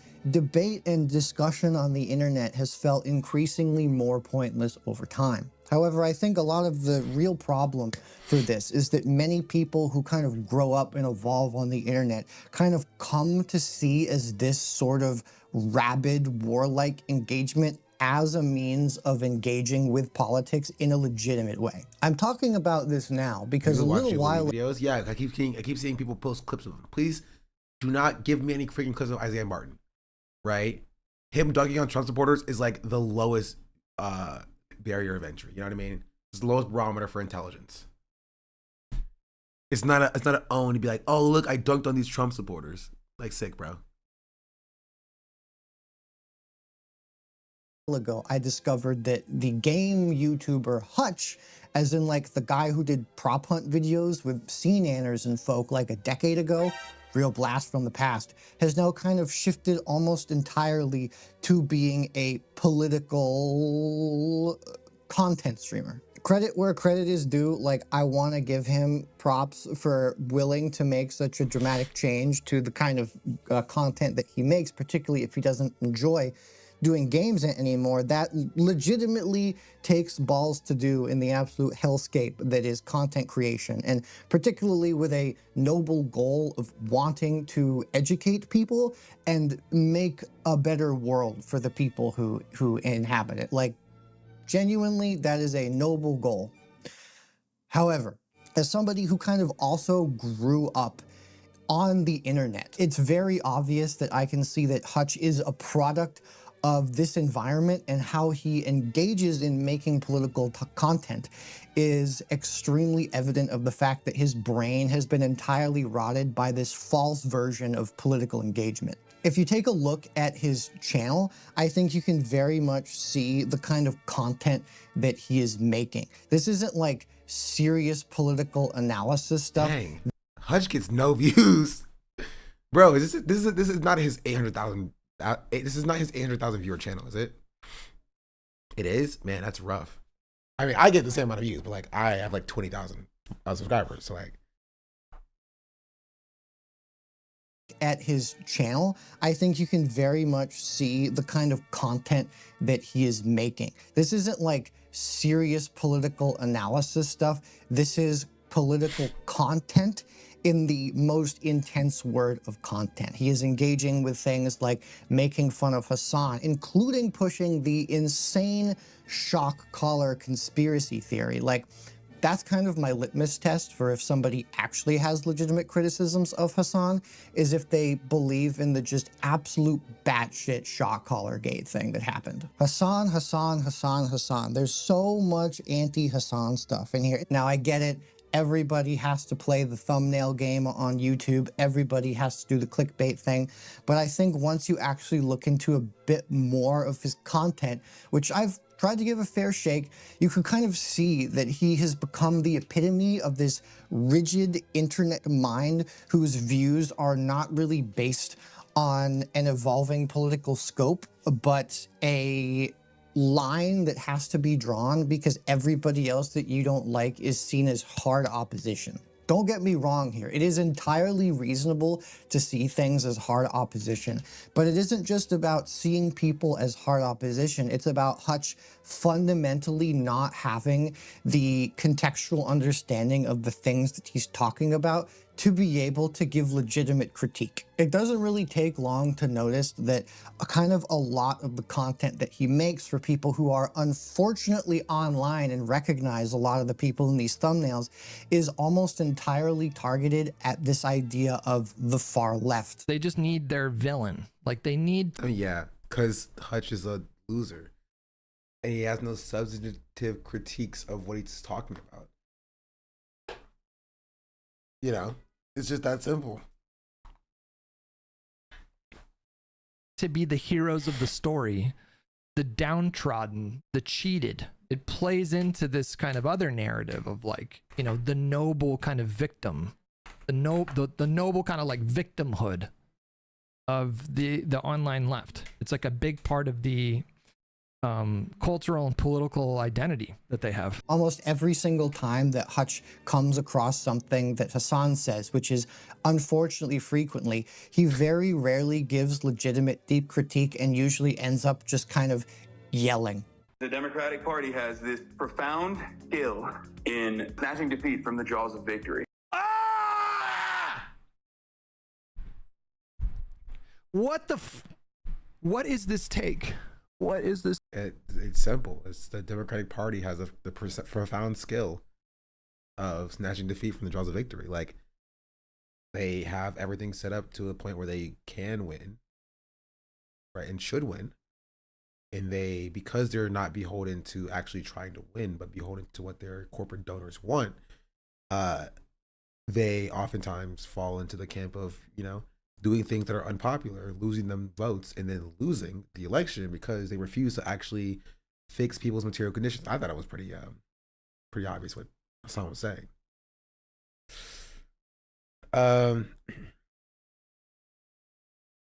So this take? What is this take? And to be clear, like, I don't have extremely strong opinions on Hassan one way or another. He said some dumb shit, but I will say, to echo the sentiment that FD Signifier said recently on one of his live stream videos. Y'all never gonna get me to dislike Hassan based off content. Because I've engaged with Hassan on real shit on numerous occasions, and he puts his money where his mouth is. He comes through in a way that I don't expect, and I know a lot of white creators, and I love a lot of them. I would call Hassan first. Content-wise, whatever, Hassan shows the fuck up. And that is what matters. I've been reading a really good book called Don't Talk About Politics, which talks about stuff like this in particular, about how a lot of social media, as well as the broader political sphere, has kind of become this big warlike zone in which people do not view people as people. They view them as opposition. To quote the book, the emphasis is not on convincing others, but on beating them by proving the other side wrong definitively, vanquishing them with a counter-argument showing with great force it's not just your views are better, but why theirs are also wrong. I think the popularity of debate that we've seen grow and grow in online culture from, you know... This is also a problem with Dean, by the way. One day you'll get a video from me about why debate culture is bad, but it's not happening anytime soon, so don't worry about that. Dean spends all of his time debating Trump supporters. That's why I just said, like, don't show me any Isaiah Martin content, because the content is kind of meaningless. Jubilee is like kind of dumb because it doesn't actually do anything but except, you know, perform for a group of people who are already stuck in their ways in the first place. Right? And if somebody does poorly in a debate, it's not that their ideology is wrong, it's that that person just did poorly. Oh, put me in there. Let me give my takes on this, and then actually I'll be able to convince people that their other side is wrong. And then once you go in there and you do poorly, there's like, oh, it's because of that person who did bad, not my ideology. Nothing ever changes from a debate. You know? I'm putting my bonnet back on. No. People like Destiny, to various political panels online, to the late, not so great Charlie Kirk. I think the illusion of the marketplace of ideas and the popularity of debate kind of turning political discussion or discussion in general into almost a kind of warlike action is very evident in how Hutch speaks and engages with content. He doesn't see Hassan as simply another point of view. He sees Hassan as a literal enemy. I'm so fucking pissed right now. Fuck this guy, bro. This guy is political opposition. Never in a million years should we ever associate with him, his ilk, his supporters. Doesn't Hutch cry about Hassan not endorsing liberal Democrats like Kamala enough? But it is why Hutch is way worse than like anybody else who does this kind of thing, right? Because he's just inconsistent, right? He's inconsistent. He'll be like, Hassan is bad because he didn't endorse Kamala and his fans didn't vote for Kamala. But also, we don't need Hassan and his fans to vote for Kamala to win. Right? Completely inconsistent. To Hutch, he's not engaging with Hassan or the online left. He's engaging with this sort of boogeyman, this construct that he has made, to which he just finds the most ridiculous things to blame on them without fully being able to realize the flaws of the side that he's on, which is the center and the Democrats who have done nothing but fuck us in the ass for God knows how many years. I found this pretty insane clip where he blames people like Hassan and the far left for the reason why the Supreme Court supermajority happened. He tried to do sweeping student loan debt. And do you know who rejected him? The Supreme Court. Do you know how they were able to reject him? Because there's a 6-3 majority on the Supreme Court. Do you know how they got to a 6-3 majority on the Supreme Court? Because I'm losing my temper. People like Hassan, in part because people like Hassan use the massive platform that they have to tell their audience that there's really no difference between Democrats and Republicans. What? Like in 2016, before Hassan was streaming? Like what? Like Hassan wasn't streaming in 2016. Hassan didn't have a massive audience with influence in 2016.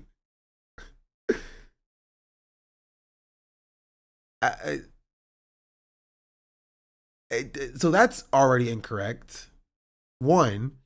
2, it's not like at any point in the last decade, right, or last few decades, the Democrats couldn't have meaningfully reformed the Supreme Court, right, to operate in a more equitable fashion that wasn't so skewed with a conservative bias. They could have not conceded for the appointment of Brett Kavanaugh, right? They could have not they could have like expanded and packed the courts, right?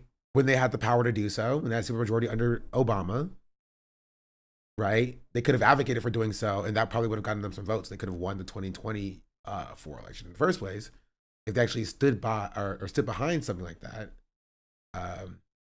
Yeah, it could have forced RGB to step down, and that so that she shouldn't.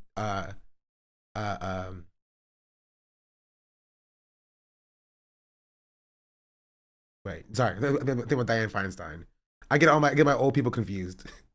Like Dianne Feinstein. But yeah, you could have forced RGB to also step down as well. So they could have actually appointed somebody. But they were telling her how she was fine and she was totally chill, even though she was freaking old. Could have pressed for quick criminal court proceedings before the elections. Because of a number of different things. They let Mitch McConnell delay replacement for RGB 2, I believe. Yeah. I'm pretty sure that was Brett Kavanaugh. I'm pretty sure.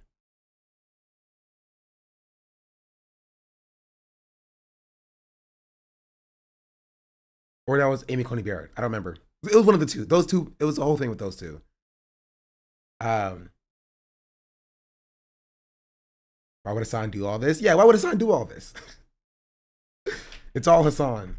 Even though he was like, I don't know, was he in college working at TYT at the time in 2016? It doesn't matter if a Democrat or Republican wins in 2016, even though Ruth Bader Ginsburg was like, that's not, wait, has Hassan ever said that? Has Hassan ever said that it didn't matter if a Democrat or Republican won in 2016? The issue with 2016 is that they cheated Bernie Sanders out of the nomination and pushed for a moderate, liberal, neoliberal establishment Democrat in Hillary Clinton, the warmonger, and she was vastly unpopular.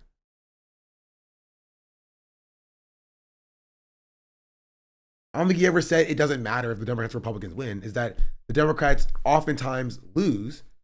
Bernie was the option, come on. No, he wasn't. Bernie was a better option than Hillary Clinton. Bernie had his issues, but you could not sit there and genuinely say that like Hillary Clinton was a better option for 2016. She sucked. She had the same problems that Kamala Harris had.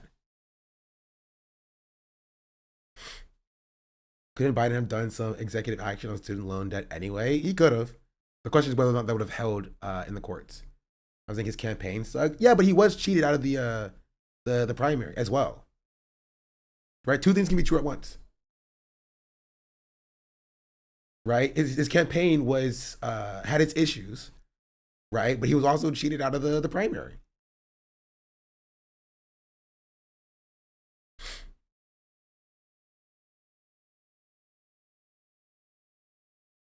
That's just the case.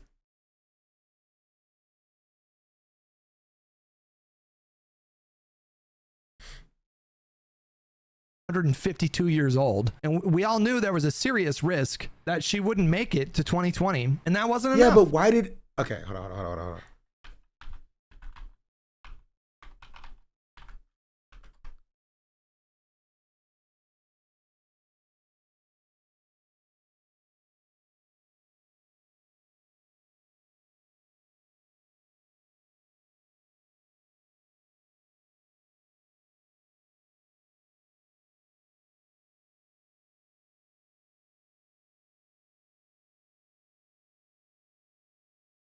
Here.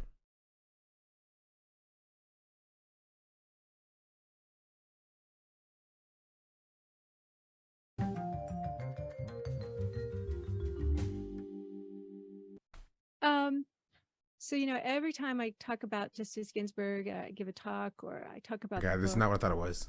I always get the question, which is, why didn't she retire? And okay, I'm going to give you the and I quick want to and hear what dirty your answer. take is on that. I'm going to give you the quick and dirty answer to that. We now know, I didn't know at the time, that President Obama invited her to the White House in, I think, 2013 or 14, and suggested basically to her that she might want to think about retiring. And she did not do it. You have to remember that at the time, there was still a filibuster of judicial nominees in place. And I think that the reason that she didn't retire then, that there were lots of reasons. One, she was at the top of her game. She was the senior liberal justice, and she was able to make some real differences there because of that. This is when she's like 90. Yes, she was freaking old, right? I mean, and this is the funniest part about this is the comments clock it, right? Because she was selfish, easy narcissism and selfishness, ego and hubris, simple as that. Greed doesn't always involve money, so selfish. This is the thing, right? This is it. She just retired the second time she got cancer. It's literally hubris, right? It's hubris. It's selfishness. That's it. Your body could have eliminated student debt with an executive order.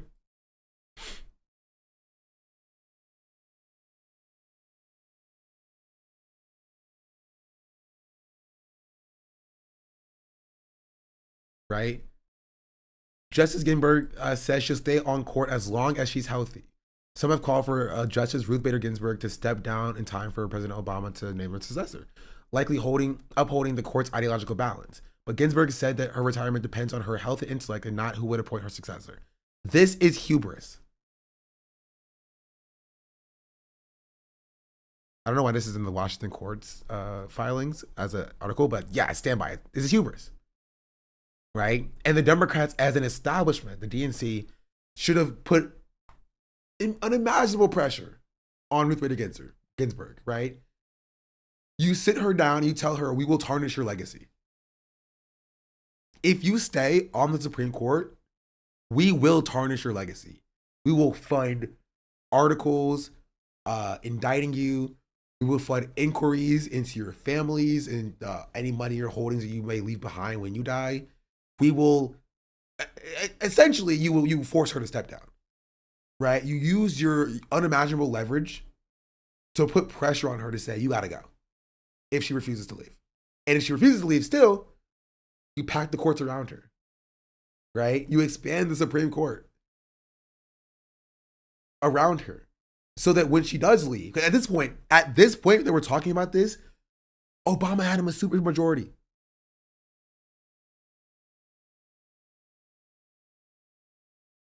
But all the Democrats were against packing the courts. And they wanted Ruth Bader Ginsburg to stay. That is the antithesis of the DNC, and that's kind of the problem. They protect their legacy leaders at all costs. Yeah, that is the issue. That is the issue. That's the problem. Right?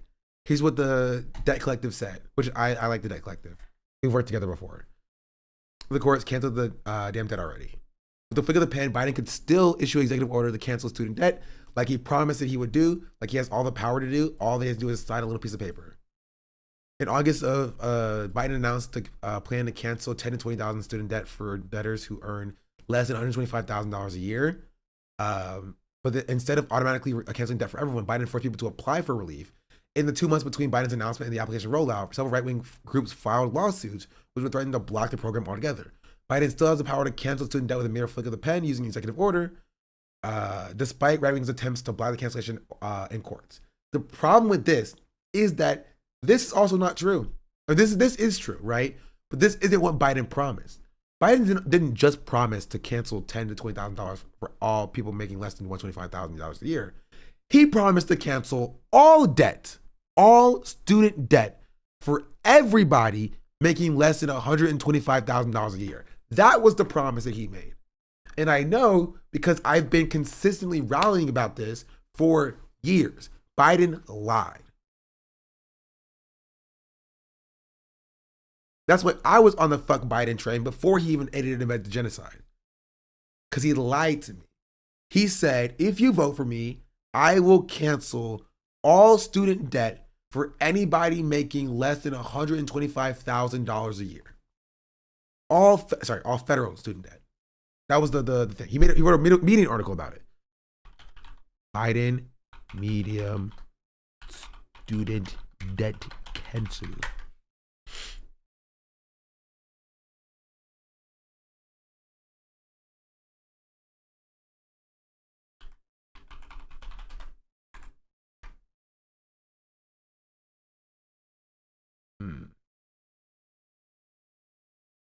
These are all the old ones. Let me find my TikTok video. I made a TikTok video about it too.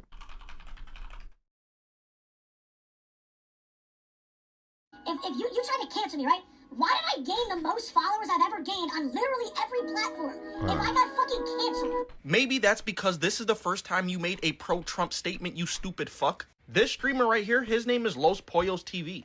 Keep in mind, Los Pollos means the chickens in Spanish. His name, Los Pollos, it comes from Los Pollos Hermanos. The founder of Los Pollos Hermanos, his name is Gus Fring. In the show Breaking Bad, he is literally an immigrant from Chile. This stupid fuck, his name is literally inspired by an immigrant. But he still goes on Twitter, and he puts out a pro-ICE statement. Keep in mind, the entire point behind ICE is anti-immigration.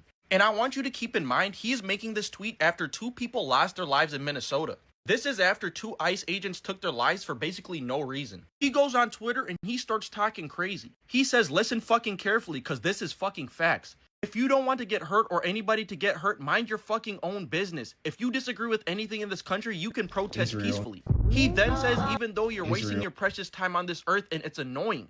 After talking like he's the strongest guy on earth, he deletes the tweet. He goes on stream and he starts backtracking. It is now 2026. You do not have to say I love something to show you are supporting something. ICE has taken the lives of 2 Americans. If you're blaming the victim before calling out ICE, it shows a lot about your character. It fucking shows you support ICE.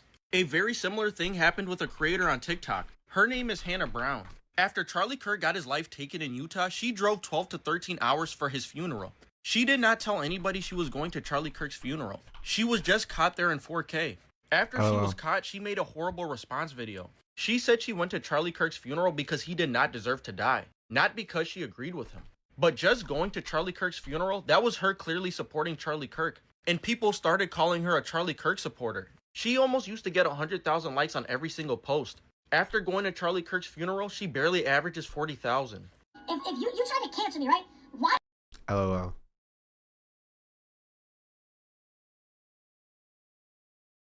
But this is what I was looking for. I can't find the actual post. I found my TikTok video about it.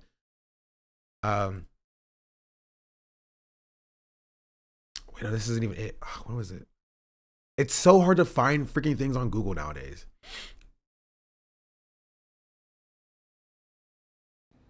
Pause for this. He wrote April 9th, 2020. Okay. Biden medium, April 9th, 2020.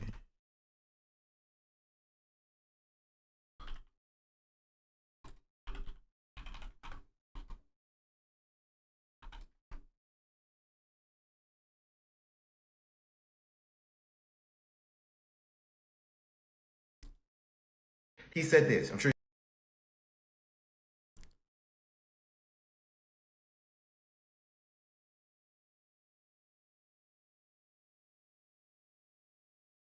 You can read. You can pause to read.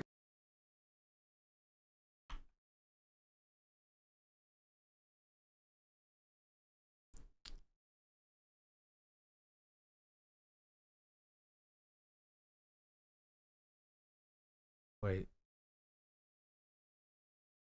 Yeah, I think it is this. Okay, I found it. Sorry, this little fun aside. This is what I was looking for. Biden outlines new steps to ease economic burden on working class people. The concept that I'm announcing today will align with my student debt relief proposal, my forward-looking college tuition proposal. Under this plan, I propose to forgive all undergraduate tuition-related federal student debt from 2- and 4-year public colleges and universities for debt holders earning up to $125,000 a year, with appropriate phase-out to avoid a cliff. The federal government will pay the monthly payment in lieu of borrowers until the forgivable portion of the loan is paid off. This benefit would also apply to individuals holding federal student loans for tuitions from private HBCUs and MSIs. Right? That is in addition to the $10K per person of the cancellation for everybody. Right? But that's the point. He promised to cancel all student debt if you made less than $125,000 a year. Right? That was the original promise. If you made less than $125,000 a year, or if you went to a private or private HBCU or MSI, right? So if you went to a public school and you made less than $125,000 a year, or if you went to a private HBCU or MSI, all of your federal student debt was canceled. On top of that, if you made over $125,000 a year, or you went to a private PWI, right, you get $10K canceled immediately. That is what was promised on the campaign trail for Biden. He gets elected, and do you know what had happened? None of it. None of it, effectively. They reduced it down to doing a $10K cancellation for a specific set of users or a specific set of people in a means-tested application, essentially.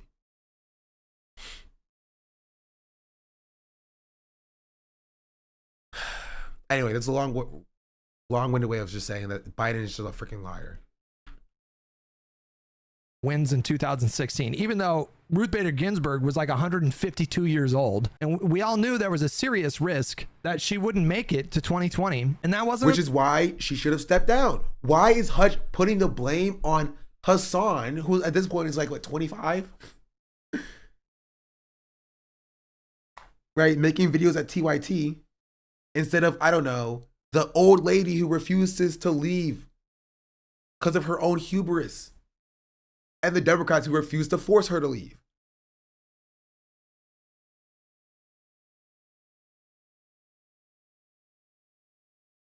Enough. So maybe if you guys would have taken the Supreme Court more seriously in 2016, he would have been able to... Fuck you, Hutch. I was 16 years old, bro. I couldn't even vote.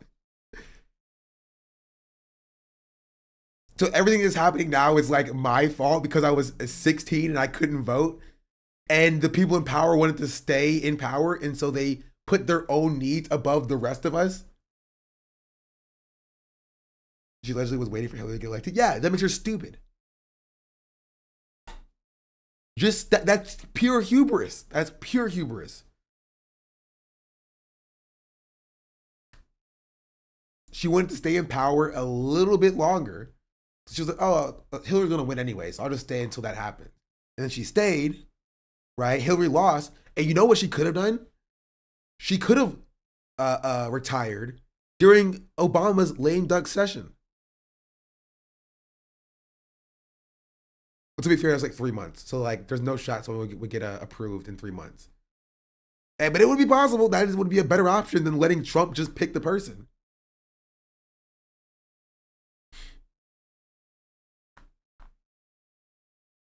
That was the Merrick Garland thing. Oh, right. You're right. You're right. And Mitch McConnell was like, no, that's not happening. And they were just like, oh, okay. But we promise that if this happened for you, and this is the funniest part, right? They were like, okay, fine.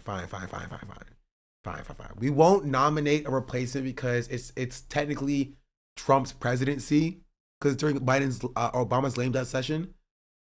But if this remember this, because if it happens during Trump's lame duck session, right? Remember, you got to remember this. They're just like, yeah, we promise. We promise. Yeah. No. We promise. We promise that if this happens again for the Republican president, we will definitely do what we're doing here, and we'll let you pick it. Right? Come like fast forward. To like 2023, Trump loses the election, and who died? Scalia. I'm pretty sure Scalia died. Anthony Scalia died. No, that was 2016. No, who was it? Somebody died.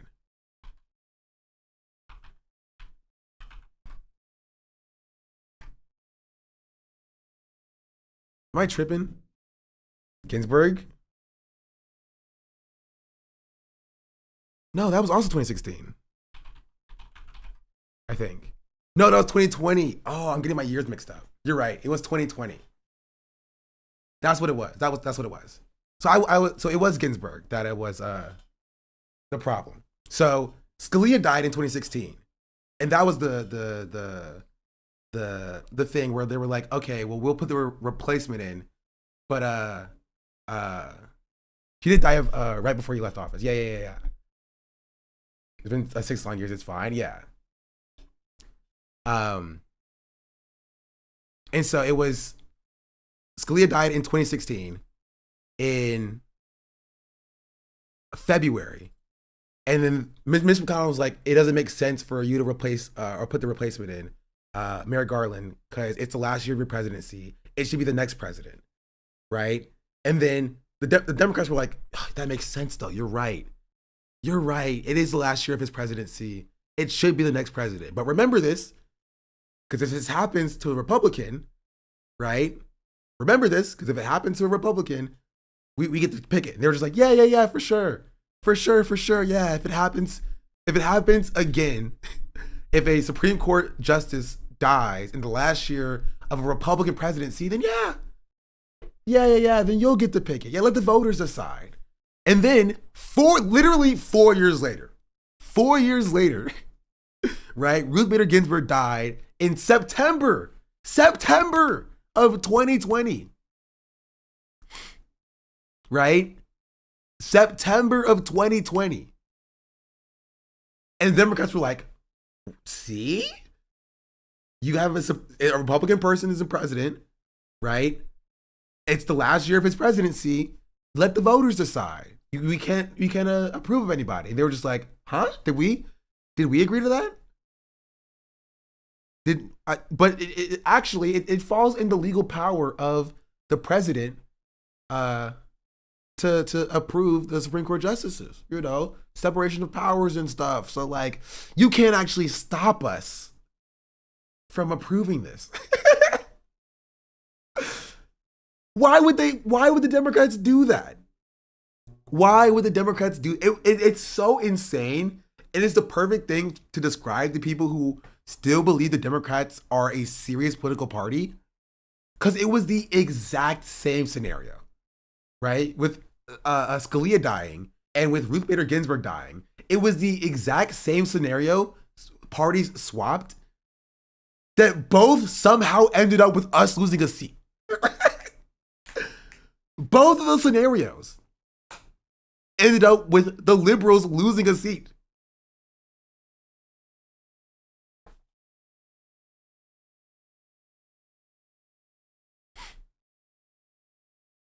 Didn't the Dems also have to vote to confirm in 2020? Yes, they were just like, I guess it is their job. So good for them, I guess.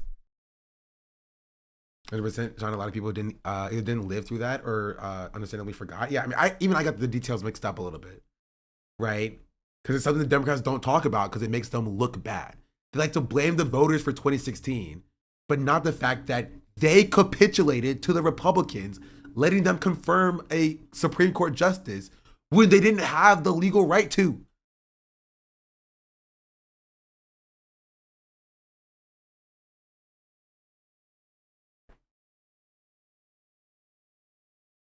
Like it was Biden's not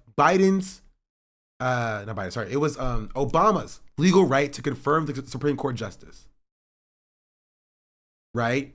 It was his right to do so. But Mitch McConnell was like, sorry, let the voters decide. It's the last year of your presidency. And Scalia died in February. It was still primary season, basically, in 2016. But when RGB died in September of 2020, that was enough time to justify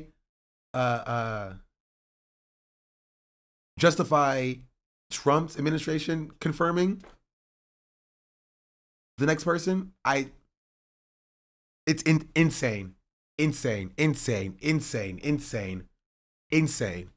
And we're supposed to pretend that this is a normal party that actually wants to win.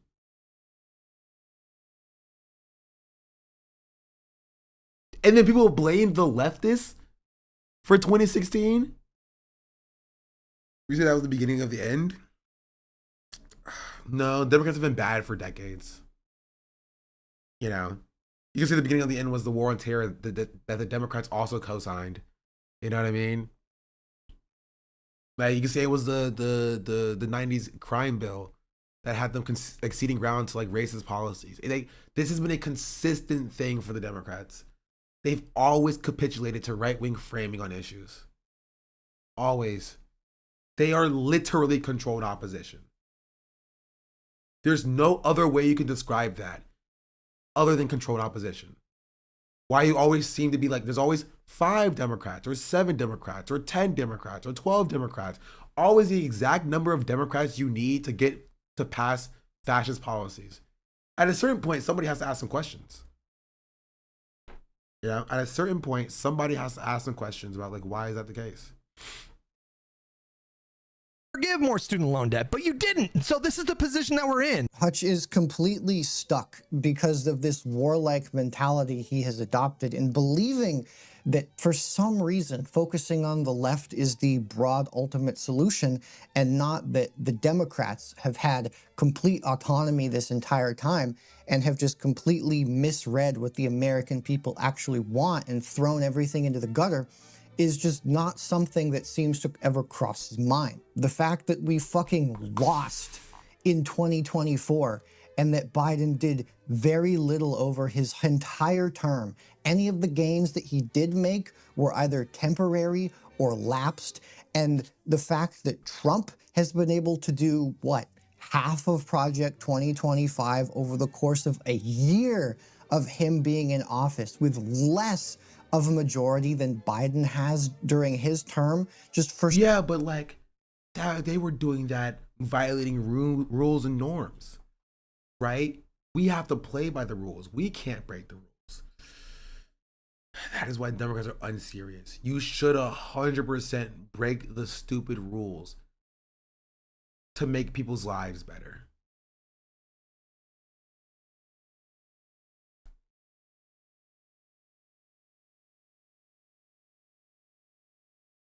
For some reason, doesn't ever cross his mind, but I digress. I think that debate culture has almost kind of evolved into this form of content where Hutch, even though he's not... have shown us that they don't. The rules are literally... Okay, at this point, the rules and norms are only limitations on actually passing progressive policy. That's it. The rules don't stop the Republicans from being evil. They find ways to be evil that, you know, you're not going to hold them accountable for anyway. They are literally only there to justify why the Democrats are not more progressive. That's it. Not directly debating people like Hassan or Emma Vigeland that he also doesn't like.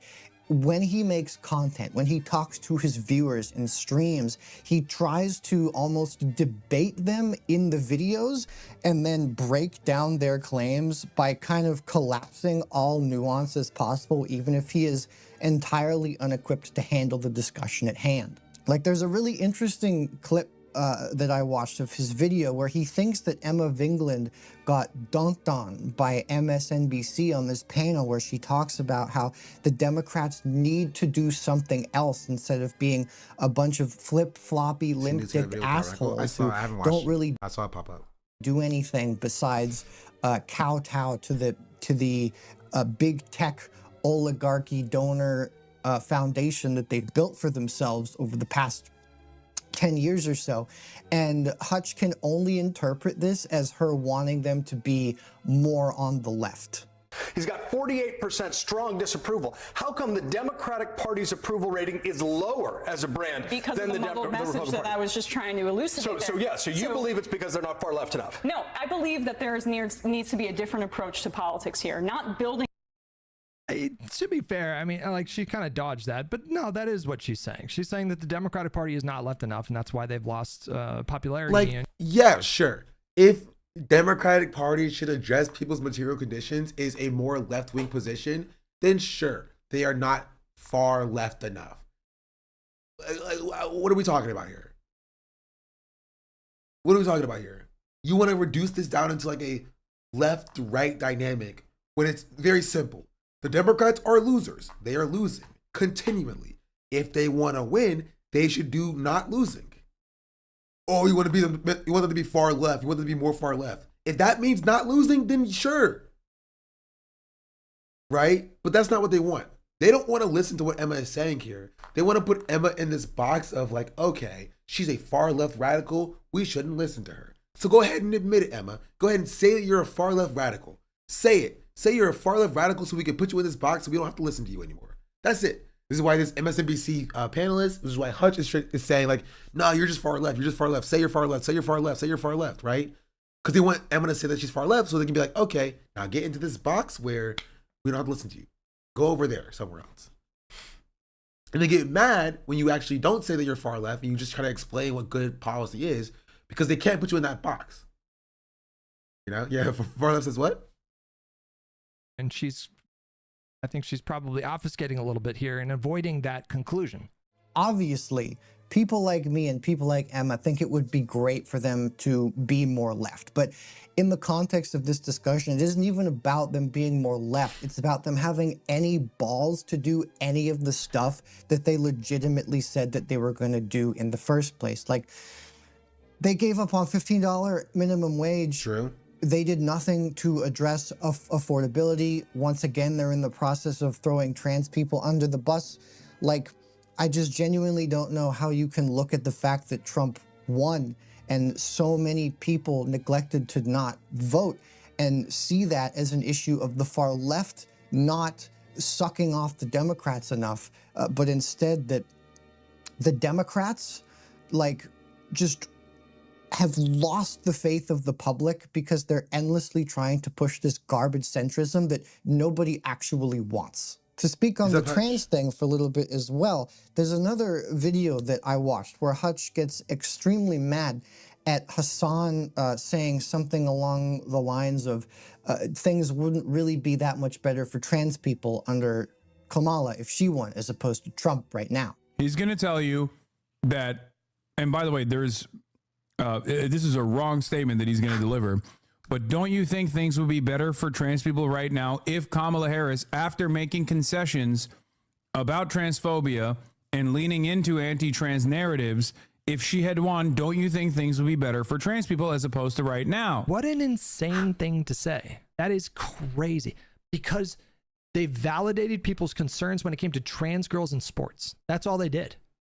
I understand why parents have those concerns. I maybe have some of the same concerns. It's a really difficult issue. Oh, what are your concerns? But it should be up to, you know, the individual athletic bodies to determine whatever regulations, and the government shouldn't be involved.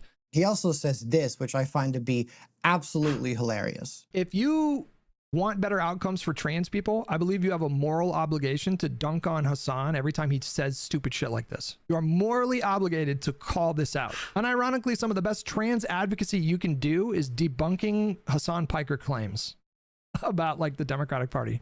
You in that action would be doing more. I just doesn't care about politics, right? And he's a video game YouTuber. I know we shouldn't expect anything better, but like, and he's making like a joke, but like, this is how he views politics. It's just like, oh, did you talk on Hassan today? No? Well, you're not a serious political actor. Come back when you dunked on Hassan, actually. Come back when you've actually dunked on Hassan. For trans people than Hassan has ever done in his entire life. This is, again, kind of an example of Hutch being so alienated by Hassan and not really having legitimate knowledge of what he's talking about, where he's just so blindingly angry in ways that to somebody like me who is queer and is involved heavily in trans rights and has read a lot of queer theory, I know Hassan knows what he's fucking talking about. And Hutch is literally just like LARPing being a trans activist right now. Any queer person with any is he really? Like, I mean, kind of technically. But like, I think he's just more like LARPing about I don't even know how to say it because like Hutch in that clip doesn't come across as like a trans like activist. He doesn't come across as a trans ally, you know. So I get what Crimes New Roman is saying or Two Roman is saying, right? But he doesn't even come across as like an ally to trans people. In in this clip, right? He comes across as reactionary, yeah. Reasonable amount of historical knowledge knows that even though, yes, the right absolutely hates us and wants us to basically burn in pits, the Democrats tolerate us and absolutely have a history of throwing us under the bus to kowtow whenever we need. For example, right now with everything fucking Gavin Newsom is doing, everything that the Democrats have done before with constantly kowtowing to the whole trans swimmers thing, like, holy fuck. Like the fact that Hutch doesn't understand that this pandering is an issue that will legitimately affect building a coalition is insane. Like, he also has clips where he defends Ezra Klein and his completely insane abundant shit and talking about building a broader umbrella, like having pro-life Democrats. What Ezra Klein is talking about is a much more macro level analysis, prescriptive analysis. He's thinking about the much, much bigger picture. He's thinking about the problems that we face in this country from like a 30,000 foot level. 2020, she says 2025, Ezra Klein wants to abandon women in red states. That doesn't seem to be true. Quite the opposite. I think he is saying the opposite. And that a lot of the people who embrace alarm don't embrace what I think obviously follows from that alarm, which is the willingness to make strategic and political decisions you find personally discomforting, even though they are obviously more likely to help you win, right? Taking political positions that'll make it more likely to win Senate seats in Kansas and Ohio and Missouri. Trying to open your coalition to people you didn't want it open to. Bro, I love saying this about like anti-choice rhetoric. Like really? Really? Like that's the thing? Abortion is the thing you think will win you red states? That? Okay. Okay. It's just not true. It's not. Like abortion is one of those issues that are just like, it's like the only question is just like how much abortion should be allowed, not like if it is or if it should or should not. Right? For by and large most of the country, right? Abortion to some degree, like most of the country wants abortion to some degree to be allowed. Right, is a very loud minority of people, the polling shows, that disagree with that. You know what I mean? And so electing people who are just like, yeah, we need to ban all abortion because you want to win red states, it's such a funny take. Because you're not gonna win people off of that anyway. For running pro-life Democrats. And one of my biggest frustrations with many people whose politics I otherwise share is the unwillingness to match the seriousness. Only a moron would suggest this. Abortion rights have been our only consistent wins. Exactly. This is wrong on so many levels. I don't even know where to start. I suppose I'll say this. I'll begin by saying that Republicans and independents support abortion access. It's just not their top issue. This is how the 4 states that voted for Donald Trump in November also passed constitutional amendments enshrining abortion access. This includes Klein's examples of Missouri, Kansas, and Ohio, and also passed pro-choice amendments in 2022 and 2023, respectively, then re-elected Trump last year. So it beggars belief that Republicans would vote in the blue column if only an abortion Democrat were running. No, they yada, yada, yada. So yeah, exactly. Exactly. This is exactly what I was saying. Abortion is not the issue to use for this. It's not.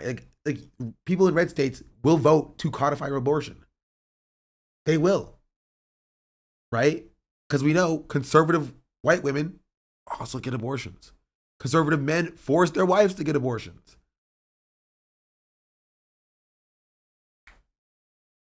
So Hutch is just incorrect. Again, political instincts of a raccoon. He's wrong about this. So he's wrong about what Ezra Klein is saying, and Ezra Klein is incorrect. Of your politics to the seriousness of your alarm. I'm sorry. You want to say that you're building a coalition to support people, to support women, and you want to bring in and run people that hate women, basically, that don't want women to have control over their bodies? How can you say that that's any form of a coalition? How can you not understand that having people like that completely shatters your coalition and has gotten us to where we are right now? It's gotten us to the point that Trump is in office, that things are worse for trans people, that we are being tormented on the street by fascists with guns. It's completely ridiculous. It's not about Hassan. It's not about trans people. It's that Hutch hates Hassan. He hates leftism, this fantastical version of it. And he cannot seem to think for 2 seconds that maybe, just maybe, he doesn't know what he's fucking talking about. He doesn't understand queer history or the complexities of being trans.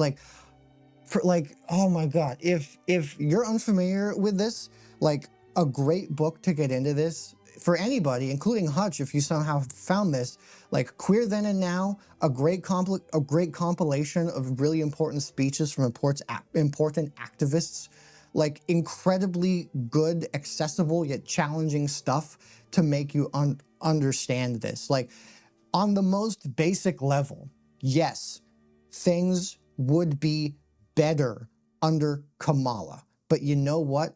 The Democrats still wouldn't be fucking doing anything to give us actual meaningful advancement. That is an incredibly hard thing for a lot of people to come to terms with, even some queer people. But everybody I know understands this. Of course, Pisco defends Hutch. It Who's sucks. Pisco? It feels really bad to say, but unfortunately, that's just how it is. Hassan is right. And it is a hard thing to be able to understand. But the fact that Hutch doesn't even take 2 seconds to think about it proves that his brain is just like so rigid in this warlike state that he can't even take 2 seconds to even do deeper research on how trans people feel about this. I can tell Hassan has read our shit because that is the correct thing to say. God, like, oh, like Hutch doesn't even seem to know the difference between the importance of a stimulus check versus a tax credit. Problems are solvable if you stop implementing this shit as tax credits, though weirdly that's never on the table. It's not weird. It's because Americans are geared towards tax cuts. Americans and the Democrats are terrified of presenting anything as like spending money on Americans, and only can angle any sort of political movement in the direction of less taxes. That's it. Doesn't it accomplish the same thing? Like, if you give someone a $5,000 tax credit as opposed to a $5,000 stimulus check, doesn't it accomplish the same thing? And if the optics of it Hutch is dumb. Are more like palatable for the median voter, then what's the issue? No, because a check is way better. But for example, like the child tax credits, those came in the form of checks, right? I feel like the child tax credit, like people were getting like literal checks that were they were like an advance on the tax credit, right? These online echo chambers, essentially turning all form of political engagement that you have online, whether you're actually talking to a person or reacting to something, as you turn it into a debate, even if you're debating something completely imaginary, has ruined political discourse in a way that is so hard to describe. And like, I don't know. Like, I don't know what to do about it. Genuinely. Like, it's very obvious when you look at things like credits on electric cars, you already have to have the money up front. Yeah. Yeah. I truly don't. Like, that's why so much of the content that I make on my main channel focuses on like trying to offer a level of education. Right. You have to hope that he would be correct if like you got like a stimulus check on like April 16th after your taxes were filed, like it's like tax refund, like theoretically, right? But getting having a tax credit, like your money is not like increasing. Right? It's like being able to like needing groceries and someone giving you $50 to buy groceries to needing groceries, you know, not having the money. And hopefully at the end of the year, somebody was like, oh, here's that $50 for when you bought groceries in January of earlier this year, right? You don't have the money in hand, right? So people won't buy groceries because they don't have the money in hand. But you already have to be rich already. Tax credit isn't changing your immediate material wealth. Exactly. Super delayed rebate. Yeah. Right. This is why Trump gets a lot of praise for the stimulus check, because it's you're giving people, like, you're putting money in people's pockets that they can spend in the immediacy without being like, hey, you're not getting paid any more money, but like we'll just take less money from you. Right? Because it feels different optically and it is different materially. Does that make sense?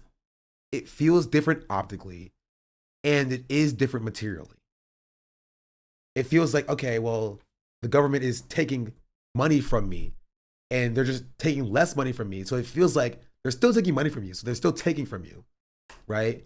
But the government giving you money feels different because it's like, okay, this is extra money that I didn't have before, right?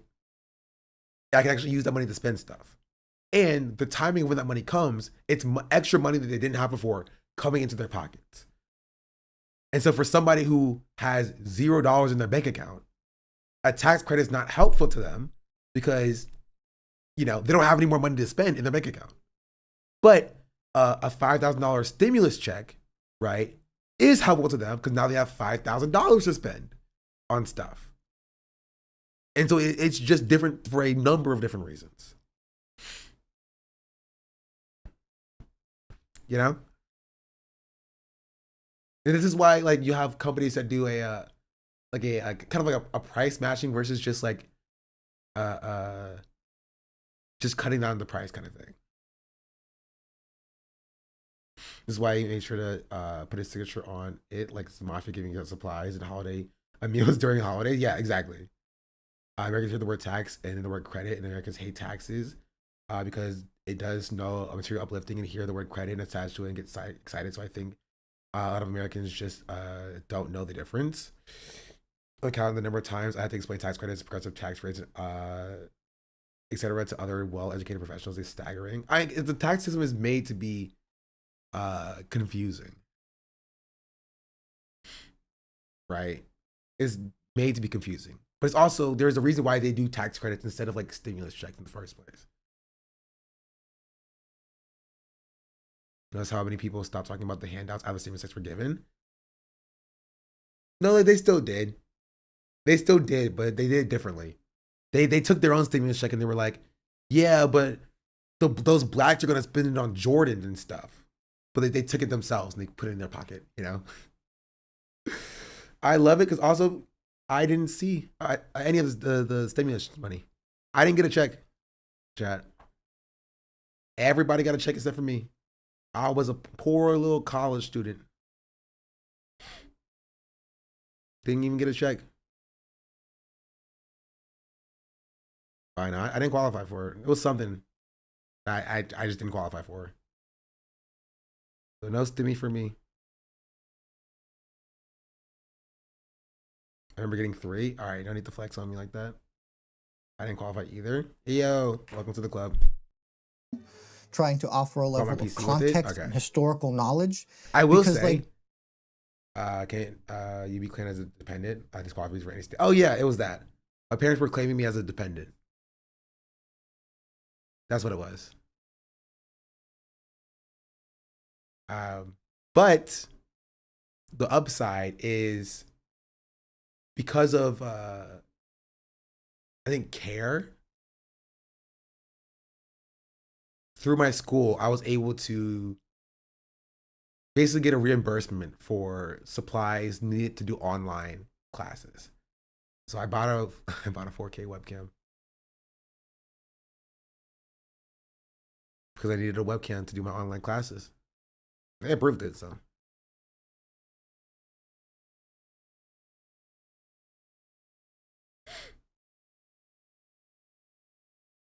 people who bought a guitar setup with the Trump bucks.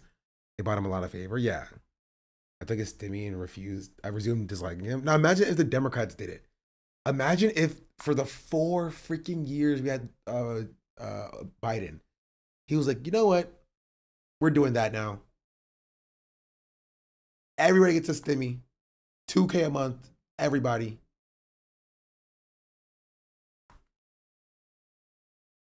Debates don't change people's minds in the vast majority of the time. Like, that's one thing that the book talked about that I really liked, is it goes on to say that, like, debates are broadly useless. They're just for theater and reinforcing the views of the people who are doing the debates or cheering for either side. Like, it is theater.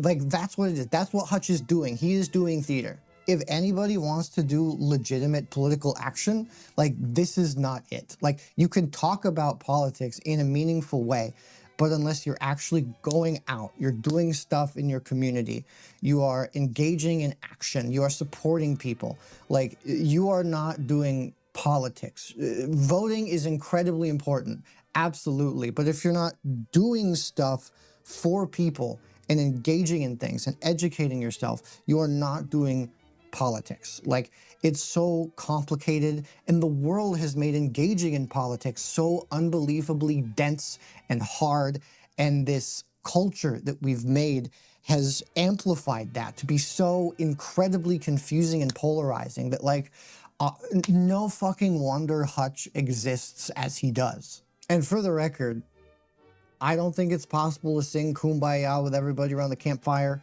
I don't think we should. I think the act of drawing lines makes people very uncomfortable, like Hutch, but it is necessary. It is necessary to keep some people out.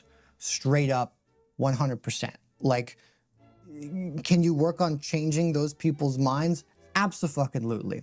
But there has to be a certain level of limitation in who you allow to be in your spaces. Because if things broaden to the degree where everybody is involved, then nobody is involved. There is no clear goals, and you devolve into what the Democratic Party has become, where they are literally just a stepping stool for fascism to arise. I disagree with the idea of it that Democratic Party evolved into what it is now. It's always been this. Anytime that they win, it's just by accident. Like, even going back to 2020, like, there's no shot that you think that Biden tried to win that election and that it just wasn't handed to him by how bad Trump was. Which kind of makes Kamala Harris even worse. You know? Because most of that motion came from Bernie Sanders. Bernie Sanders had insane amounts of motion. Right? And again, the primary was stolen from him in 2020. He kind of rolled over and endorsed Biden. Biden had the least amount of support during the primary season. I don't know if y'all remember that. Biden had the least amount of support. There was this one clip that showed the rally size, is that Bernie Sanders had the largest rally. It had like 500 people or 400, that's a lot. Like 100 people at like one section, right? 100 people in this one section. Elizabeth Warren had like 85 people in this one section. You had Pete Buttigieg had like 40 people in his one section. You had, I don't know who else you had there. You had like one more person, Amy Klobuchar, who had like 30 people in one section. And then you had Joe Biden, who had like 5 people in one section. And then Kamala's section was empty. You know what I mean?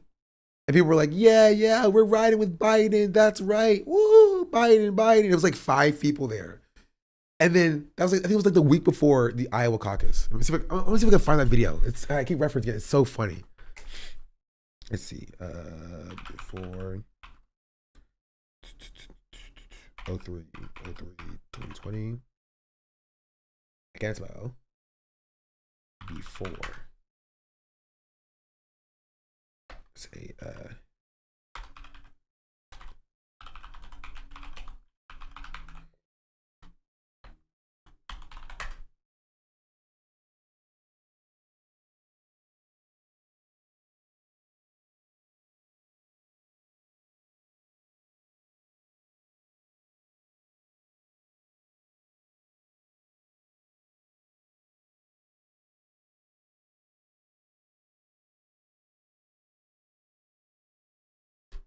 rally.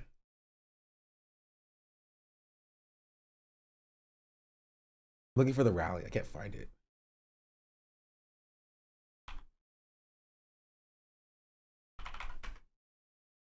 The claim black people wouldn't vote for Bernie.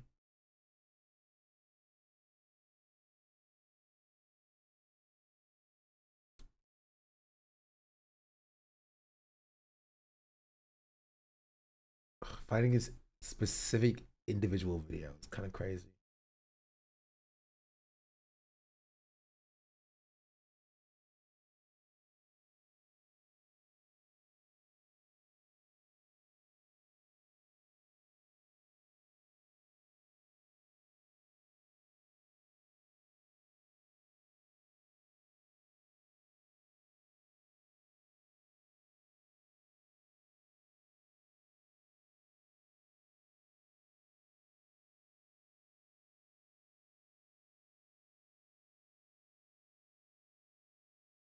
I don't know where it is.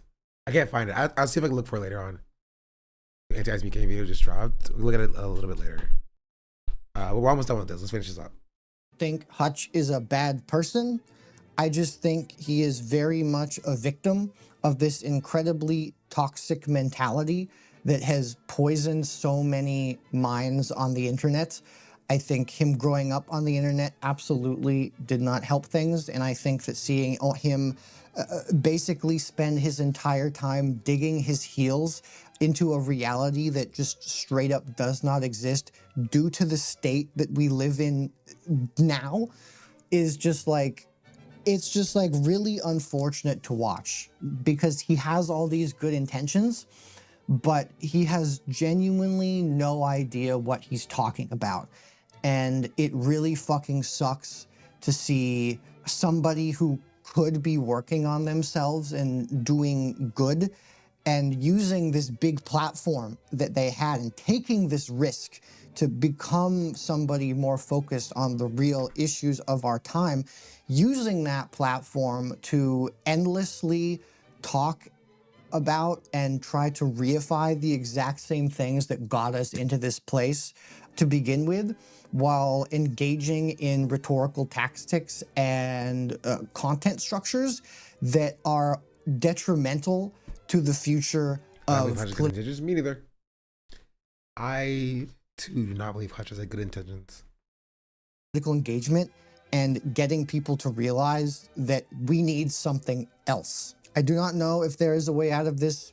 I genuinely don't think there is. I think the only thing you can do is work to continually read and understand the world, read good books like the book that I recommended and talked about earlier, and really engage in your communities, because engaging in things and meeting people and interacting is how you learn and have your minds changed. It's how you evolve your opinion. It's how I grew up. It's how Hutch should be engaging in things instead of continually building up his echo chamber and violently attacking Hassan and leftists for literally no good reason at all. There are good reasons, absolutely, to criticize people like them, but like these aren't one of them.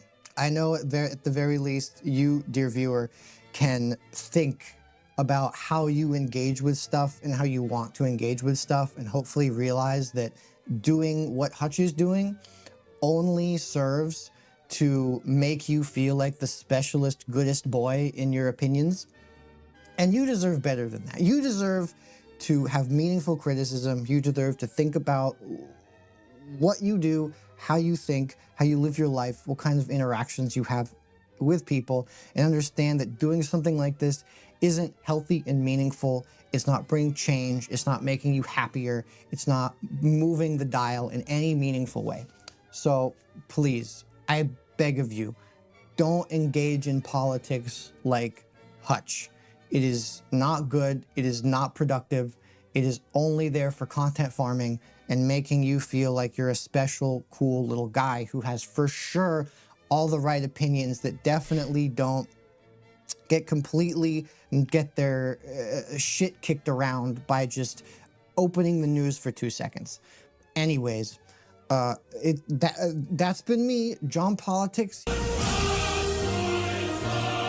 Thank you, John Politics. And that's Hutch.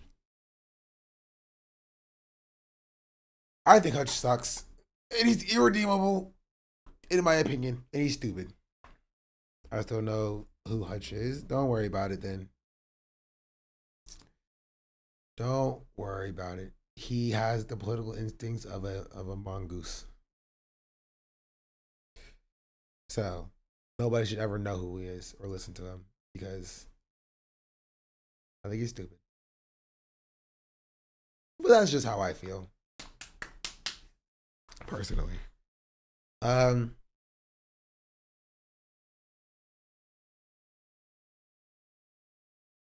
that covers kind of what I wanted to cover. I don't have much else I wanted to talk about today. Talked about all of that mostly. Oh, there is one thing. There is one thing.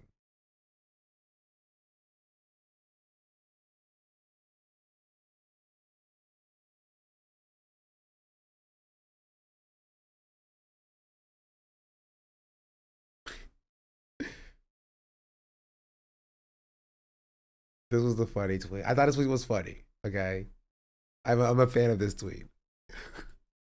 Jake Paul said about this video from a Team USA freestyle skier at the Olympics. It brings up mixed emotion. It brings up mixed emotions to represent the U.S. right now, I think. It's a little hard. There's obviously a lot going on that I'm not the biggest fan of, and I think a lot of people aren't. If it aligns with my moral values, I feel like I'm representing it. Just because I'm wearing the flag doesn't mean I represent everything that's going on in the U.S. So yeah, I just kind of want to do it for my friends and my family and the people that support me getting here. It brings up mixed emotions. Are there riots at the Olympics? Are there? I mean, Israel's there apparently, so that's not a surprise. Jake Paul said, "Wow, please shut the fuck up." From all true Americans, if you don't want to represent our country, go live somewhere else. They got robbed too. Israel got robbed. I mean, that's bad. I said, "You're a sick fuck for what you did in that forest."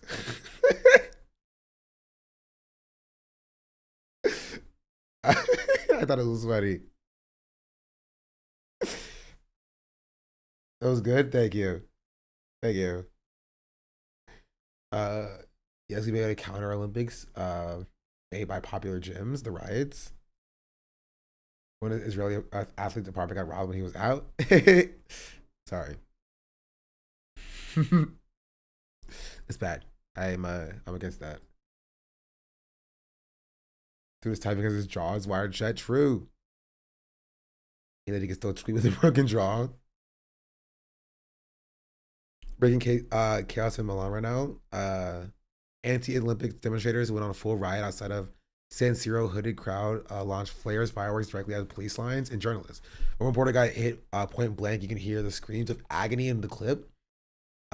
This crossed way past the protest straight assault. These aren't actively making a point about the environment or cost. They're acting like violent thugs, domestic terrorist vibes from all of this. Yada, yada, yada, yada, yada.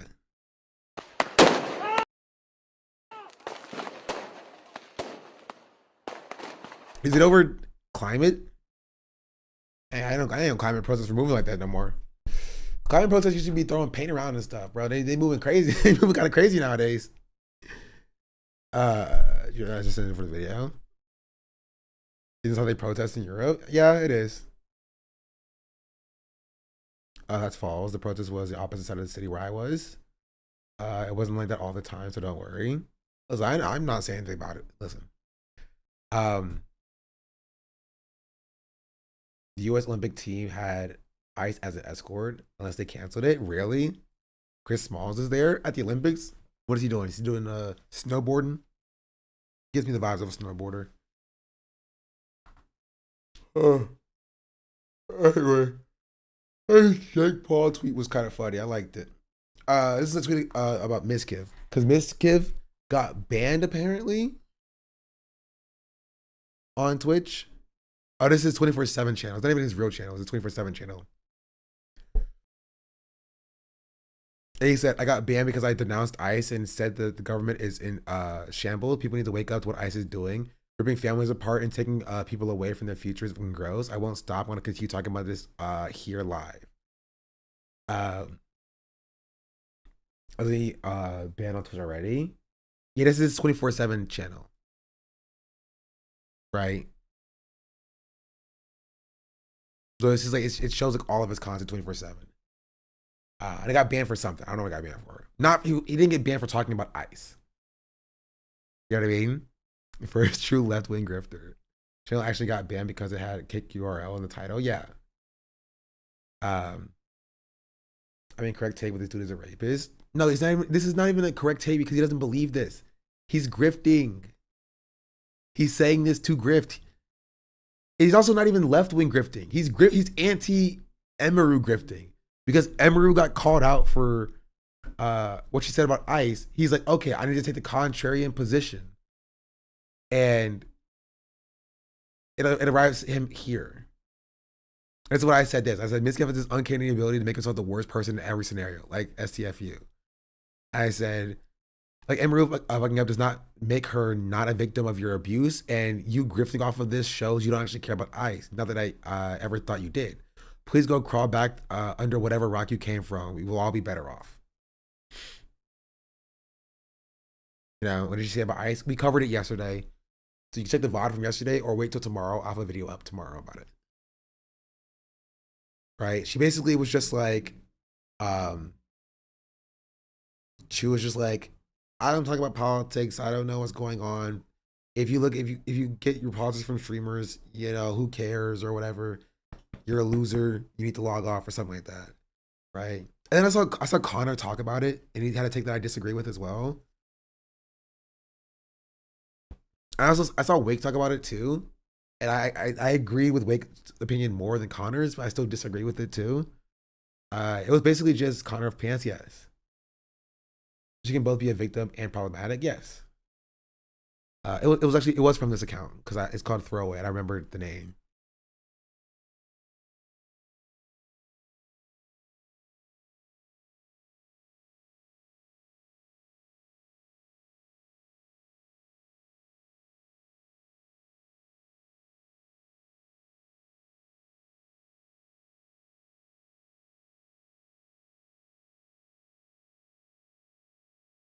Here.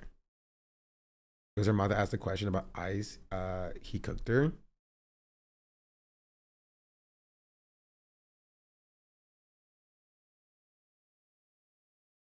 Can you Apparently the mother asked questions also a mod for Asmongold apparently too, yes. I still don't think it's some like conspiracy or whatever. I think the mod asked the question because it was a joke about Hassan. And then Emiru thought that she responded in a way that would be innocuous, and it actually was problematic. I think it's literally that simple. I don't think it's some weird conspiracy to I don't know, do whatever people think that she was trying to do. I'm making fun of Hassan and the other streamer who called out ICE. address the Emiru drama? Can you address the Emiru drama? I saw people were mad at her on Twitter. I mean, I'm gonna be honest. Like, you may not like my take, but I think that like what she says is somewhat reasonable. At the same time, I get that she's been associated with like Asmon and people, so I get why people are upset, and it's a bad look in like one tweet, but people like really fucking jump at somebody. It's like people get more mad about Emiru not commenting on like ICE than they do like actually like ICE, it seems sometimes. Like I don't fully agree with Connor here. Like, I do agree that like I understand like what she's saying from the perspective of like being a streamer. Like Wake had I think Wake said it better.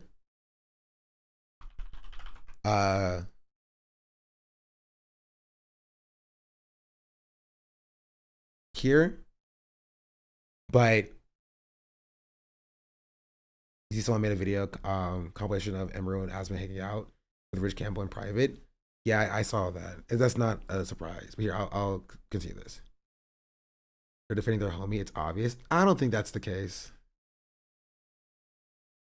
I don't think that's the case. I don't think they're like defending their homie. I get it. They're not saying anything that I haven't like said, right? Which is like, I understand why creators don't speak out. I just don't give a fuck. That's my take. Like, I have the same take that Wake is saying here, which is like, right, I get why creators don't speak out. I understand that people lose sponsorships, and it's a scary thing to be seen as political, right? I personally just don't give a fuck because, you know, I make infinitely less money than they do, and I still speak out. So I fall in the sucks to suck camp, and I think you should speak out regardless. That's just me though. Point is that, like, yes, hold content creators accountable if you believe their silence to be complicit in the degradation of the world, but also it's their prerogative whether or not they choose to speak on it, right? So I hope that everyone, as someone who, you know, stands firmly in the camp of fuck ICE, and I would love to see that fucking Gestapo get dismantled, I would love for everyone to speak ill of it because I think it's good. But I also understand that as someone who's lost money due to speaking out on things, I understand why people don't do it, you know? At the same time, I encourage everyone to do it all the same because there are a few things that, you know, will stick with you forever. And it's, you know, what it is you chose to stand for, right? Point is that, like, yes. Right. It's like, again, I understand. I understand this thing. I do get it. I get it. The millionaires. I mean, yeah, and this is the case, right? And it's not even just about money. Right, because like chat, I'm sorry, y'all don't see the hate that I get for speaking out about the chat I speak about. You know, y'all don't get the death threats I get. Y'all don't get the emails that I get. Y'all don't get the DMs I get. Y'all don't get the comments that I get. Right, you don't have to worry about your family being doxxed, your family being swatted. Like these are things you have to think about when you do engage with this. Right, that doesn't go away. That's not lost. That is there. Right, that is there. Right? So that can be true, and they should still speak on it regardless of that being true because it's the right thing to do. You know what I mean? That's how I view it. If I can do it when I was making freaking like $10,000 across the year on Twitch, you can do it when you're making millions. That's my perspective. So I acknowledge that it's scary to lose sponsorships. I acknowledge that it's scary to be put in this precarious position, right? Of like, you don't want to lose all that you've built, right? But you have to understand that, like, you know, people have been doing it before you. People who have it worse than you, people who make less money than you, people who are more marginalized than you, black and brown people, queer people, women have been doing this for longer than you've been doing it. And putting themselves in harm's way by doing it. And you are afforded a level of comfortability from the amount of money you have, a level of privilege from the money that you have, right? You have to stand for something, right? You just have to. And despite all of that, both Wake's Wake's comments here and Connor's comments here are kind of implying that, like, Emiru wants to say something, but she doesn't because she wants to hold on to her money and she wants to like be seen as brand friendly. I also just don't agree with that. I just think that she's like kind of fine with what ICE is doing. You know what I mean?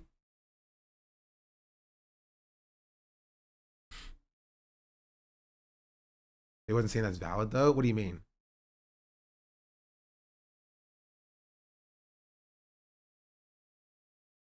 You seem like she doesn't care. I don't think she cares. Asm said Palestinians are lesser. Emiru's roommate Bonnie is Palestinian. For Emiru to not only associate but choose to be close friends with him should all you need to know. She doesn't care. She doesn't care. That's my take. All right, but here I want to continue with this Connor post. Get more mad about Emiru not commenting on like ICE than they do like actually like ICE. It seems sometimes. Oh, so I disagree with that. I don't think people are getting more mad at Emiru not commenting at ICE, right, than ICE itself. I think people have gotten sufficiently mad at ICE, you know, consistently, holistically, right? And just because Ice is worse than Emiru doesn't mean Emiru is not and cannot be the subject of criticism. You know? Is there massive protests on the street condemning Emiru? Iconic to log off. He thinks people care more about Emmy than Ice. This is a dumb take. Probably because like she's a woman. I get it. I hate girls too. I get it. It is what it is, man. We've all been there. It's so easy to say it's bad. Don't get me wrong. I agree with you. I think that, you know, she could probably handle that a little bit better, but also I think it's reasonable for her to, you know, say what she said within the context of her own chat. I don't think, you know, you can be clipped and it sounds bad a lot of the time. I don't agree. Just because I think that it's, I think I have an expectation of a morality for people that I watch. He's doing benevolent sexism. I think he was making a joke. He's not being serious about you know, I don't listen to women or whatever. But I think he just, I think he thinks that this has blown up too big for what Emiru said, which I could understand if that's the case. Right? I would understand if that was the take. That like, I think Emiru was in the wrong, but like this is the amount of hate that she got eclipses why how bad this is. Right? And I would understand if that was the take, but like I don't think that there is nothing wrong with what she said. You know, I think that, you know, in a time where ICE is shooting and killing American citizens, people are being separated from their families. 5-year-olds are being used to lure out parents and to throw them both in custody. And then those kids are being kept from medical care from the same organization that has killed children in their care for not giving them adequate care. I think that like not speaking up on that, especially when living in Texas and going to visit the border wall and, you know, being like besties with a guy who is totally fine with that happening, opens you up to scrutiny. It just does. Right? And you're not absolved from that. Right? Because you think that like you shouldn't say anything.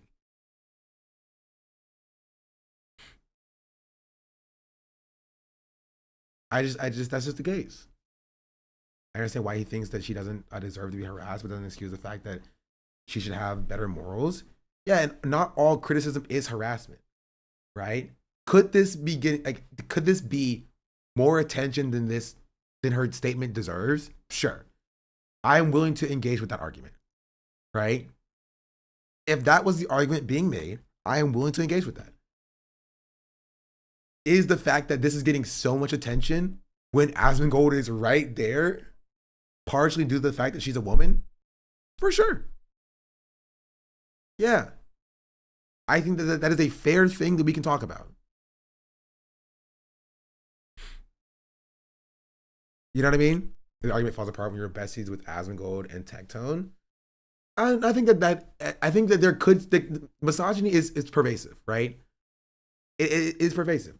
That does play a role in the entire way that women interact with the world, right? In the same way that like anti-blackness is pervasive, in that like a black person doing, like Lakari getting the amount of hate that he got and getting a video from Charlie, right? When Tectone is right there and Asmongold says the shit that he's saying, right? Could definitely be partially due to the fact that it's easier to dunk on a marginalized person than a white guy, right? That doesn't mean Hikari still doesn't suck, right? And is a pedophile and should be thrown in jail, right? But it's still it guides how people are interacted with holistically, you know. And that could be an argument that you can make that we can engage with. I can disagree with it, but we can engage with. But I don't think that it changes that Emiru being a multimillionaire and being so quick to like say, if you care about politics and political streamers, you need to log off because you're a loser, basically. Like, that's silly. It's an out of touch millionaire who cannot see past her own freaking porch. Right? And she should be called out for that.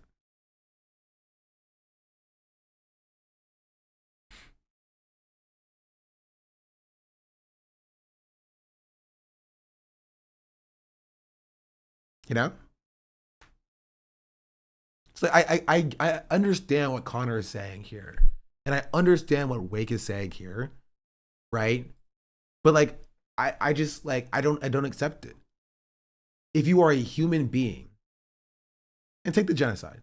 If you are a human being on this platform, you're just like, I'm not gonna talk about that icky genocide because it's too complicated for me.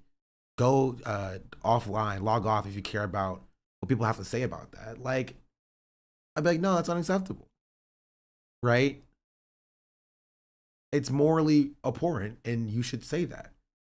Right? And I think it's fair for viewers to want to know if their streamers like or are pro genocide, right? If their streamers like or are pro ICE. You know, it's fair for viewers to ask the question. And this was something that Emiru, like in her mod, decided to just make up themselves. No one told her to have this conversation about it. She could have just skipped past it. Right? And on top of that, and this is what I think my tweet is the best tweet about this, she went to sightsee at the border wall. You can't do that and then pretend to be apolitical. You can't. You can't. You can't do that. You cannot do that. You can't play this whole I don't want to talk about politics things when you are doing like actions. Your actions are inherently political.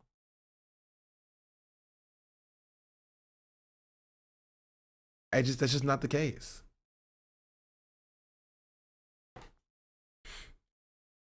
So that's my take on the on these two clips. Right? I don't think that like I think Emiru, you know, made a mistake by the way she thought that taking a neutral position would be genuinely neutral. That's it. She thought that she could take a I'm not going to get involved position here. And the audience did not like it.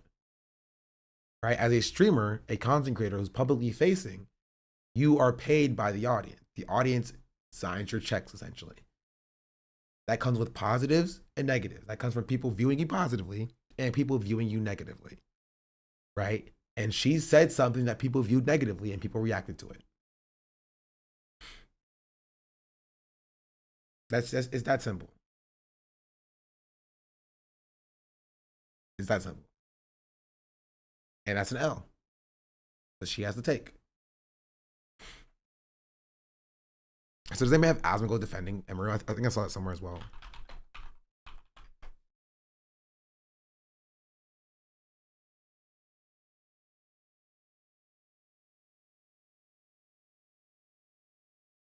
To me, she was being a bit of a dick to political streamers. Like, okay, you don't have an opinion, but why go after other streamers?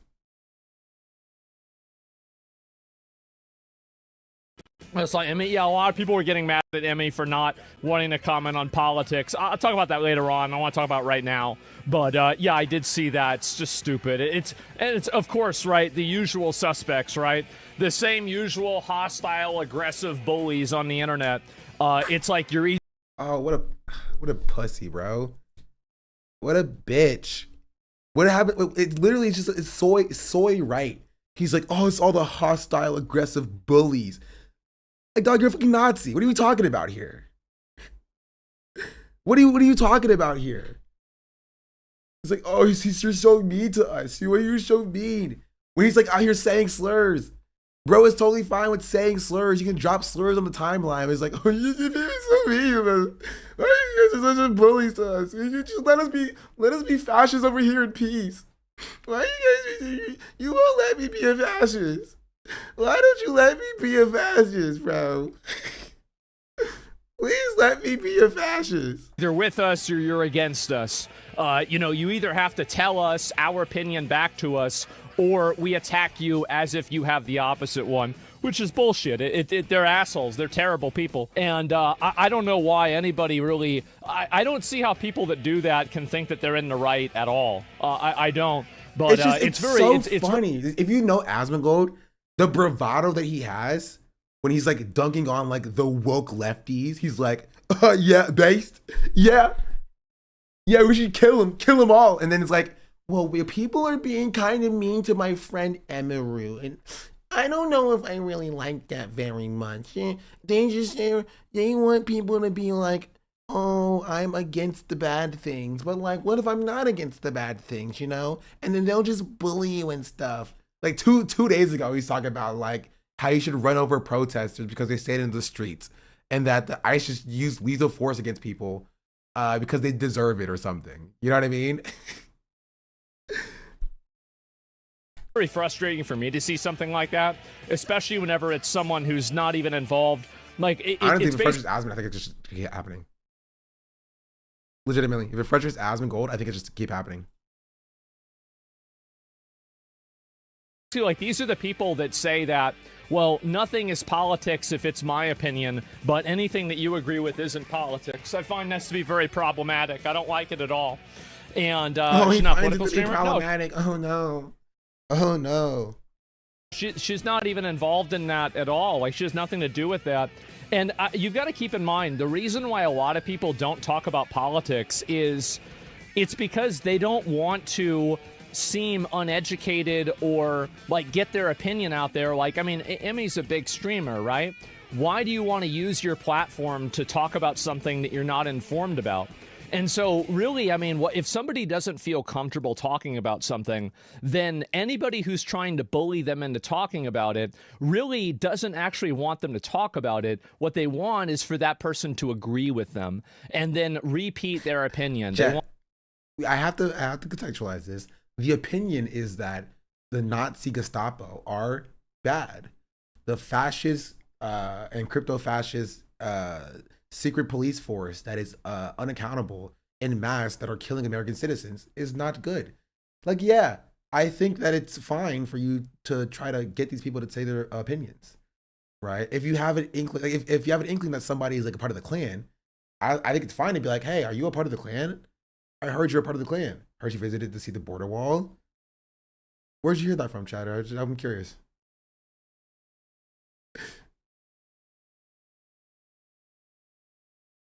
Want to effectively co-opt other people's platforms, bully them into agreeing with them. Also, the funniest part is that like her mod brought it up.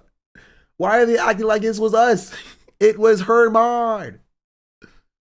Nobody said she had to say anything. Nobody woke up and was like, I wonder what Emiru's thoughts on ICE were. Beep, boop, boop, boop, beep. All we saw is a clip hit our timeline of Emiru being like, well, why do people want to see what people have to say about ICE? That's people. Why do people care? Just leave me alone. Same thing that they do. And if you don't let them co-opt and take over your platform and tell you what to say, then they just make up lies about you and try to destroy your reputation. The thing is that, yeah, if somebody was like, hey, do you like Nazis? And you're like, no comment. I'm sorry, people are going to believe that you like Nazis.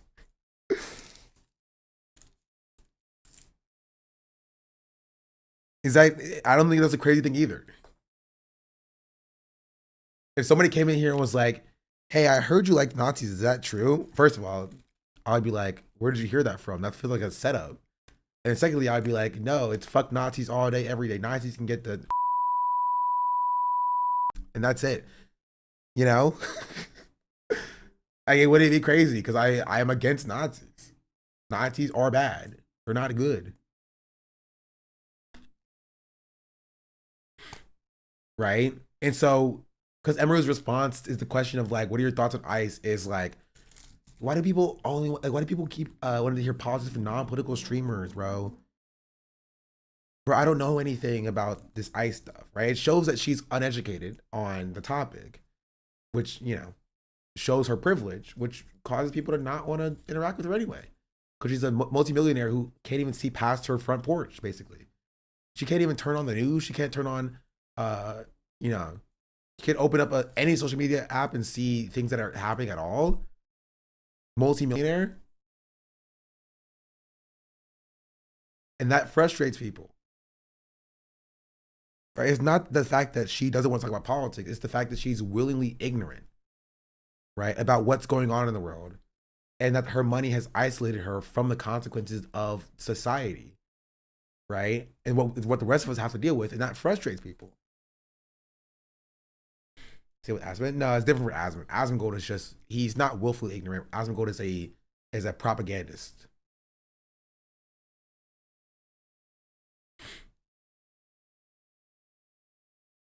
Right? And also she does talk about politics. We saw it on the podcast that we looked at it that she has with Asmongold. She talked about politics with you. So people are going to surmise that she agrees with you.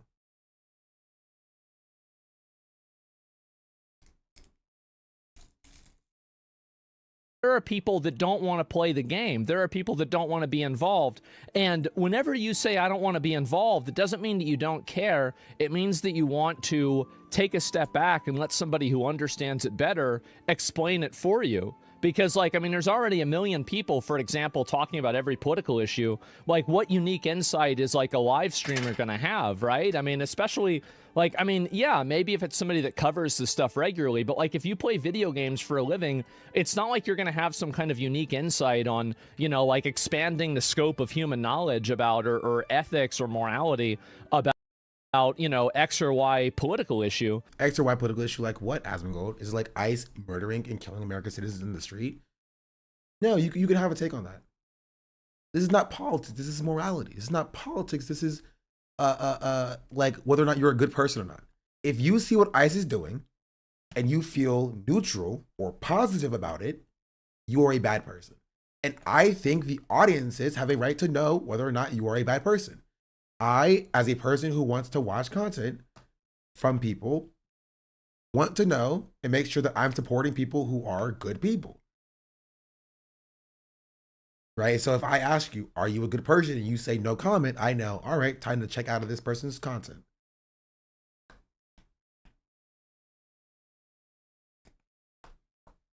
And again, this was completely her own fault. She didn't have to say anything about it. But she did. So that's the L that she has to take.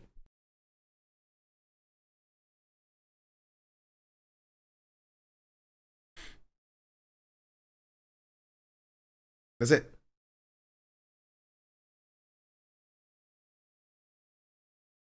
That is it. That is all.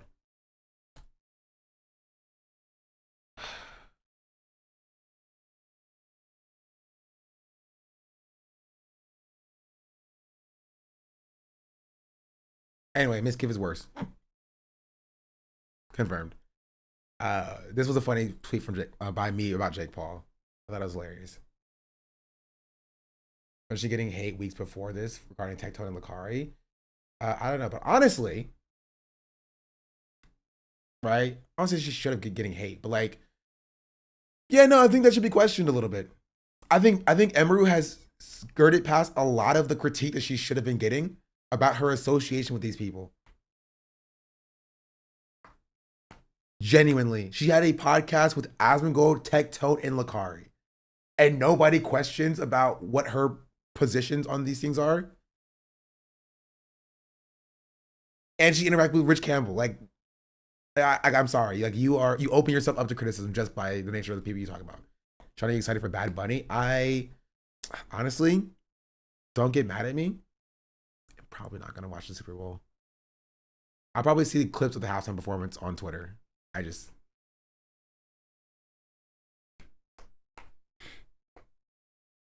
don't like anything with the I think the Patriots are playing. I'm pretty sure the Patriots are playing. And you know how much I hate the Patriots.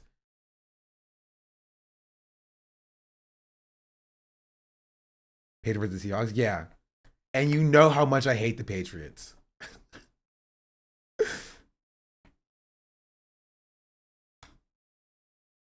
Patriots are winning. I just don't like the Patriots as a team. So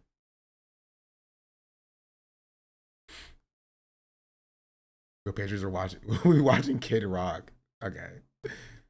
Watch the Kirk halftime instead. No, chat. I'm watching Calamity Gate. I'm watching the secret 9th episode of Game of Thrones, of Stranger Things. That's what I'll be doing.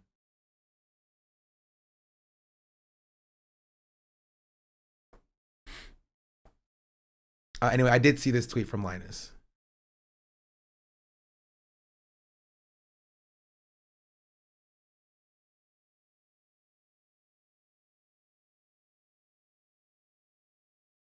Why I left Linus Media Group, new video on my personal channel. And it links to like a cat video or something. Oh, he changed it. It's a Rickroll. I know it was always a Rickroll. It was just called cute little puppy doing cute things. Right? Rickroll in 2026, yeah. And like the great boss he might be. Yeah, it feels kind of crazy, like as a multimillionaire like boss, not even CEO, but like multimillionaire shareholding boss of this company, when an employee comes with, you know, very reasonable critique, to respond with freaking a Rickroll.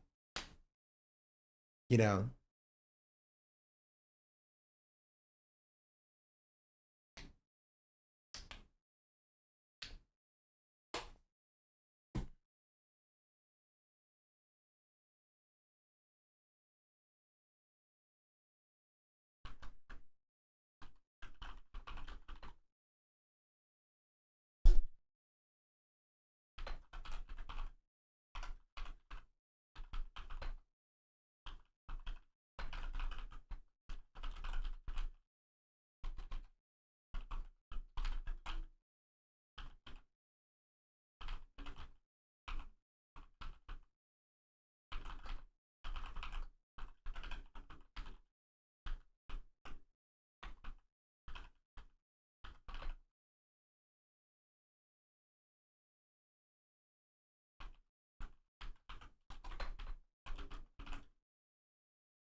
Okay.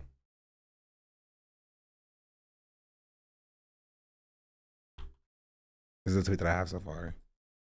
I'm writing a tweet. I said, I love when a multimillionaire company owner is faced with a good valid good faith critique from a former employee, and his response is to mock it with a Rickroll.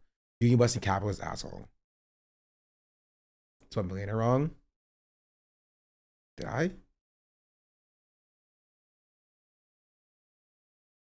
So I don't know how to spell millionaire. I'm not one, unlike some of us. They put a comma after valid. Look at this. I lied. Okay. Gosh freaking darn it.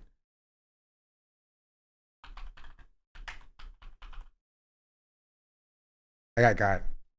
I can't spell. I thought it was correct too. I was like, how did I spell it wrong?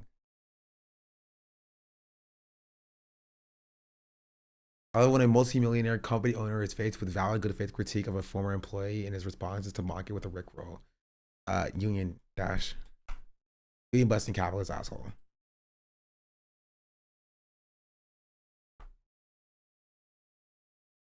Or I should say anti-union.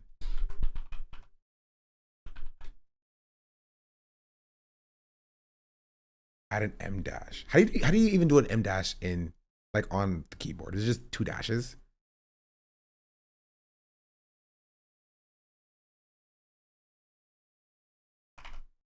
No, that doesn't look right.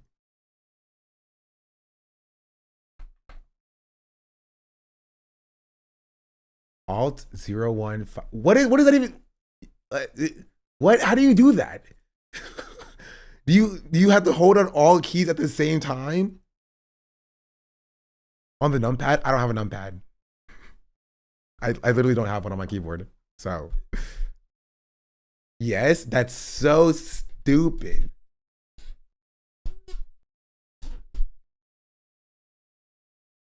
Is this the M dash code? There you go. What if I put one right here too? Hey, call me ChatGPT the way I'm using all these M dashes.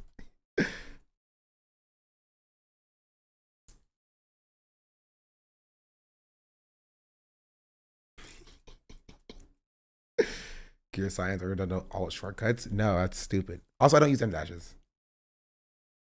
So it's all in a secret code, not hold them all down. Oh. Does it still work if you don't have a, let me see. Alt 0154. Nope. You need to have a what's it called? A numpad. That's silly.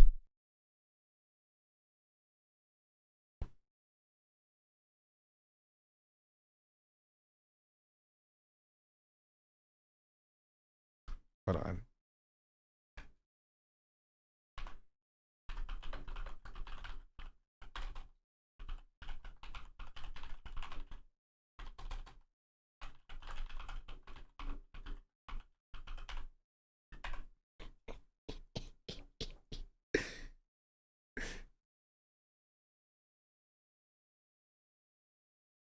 All right, changed. People think I used AI. They'll never know.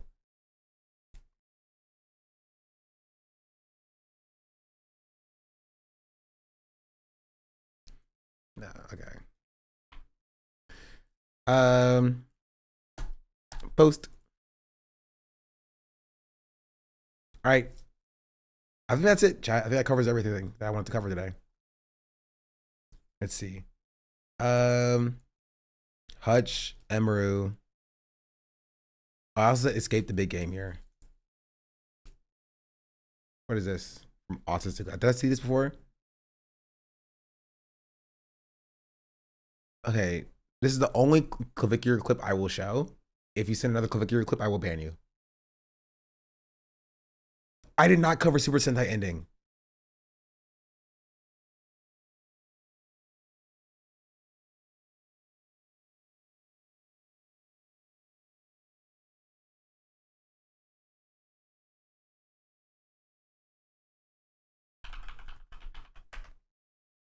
Grows back stronger. Oh.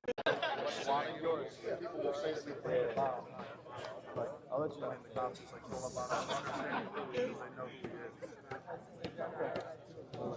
Do you guys know about bone smashing? Bone smashing? It's according to Wolf's Law. So like when you break down a bone, it grows back stronger. So I'm trying to grow my cheekbones to Mog, you know?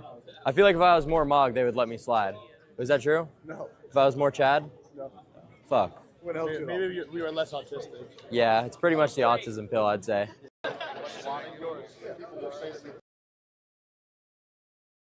This didn't even add anything to my life. Anyway, we'll talk about this.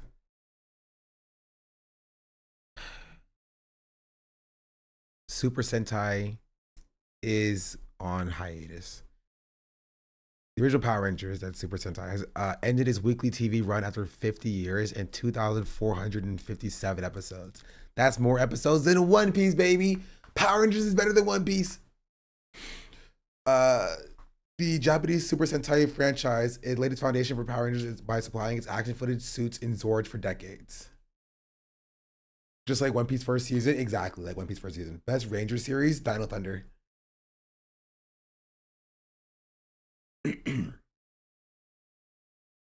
Rest in peace. We were just talking about Power Rangers yesterday.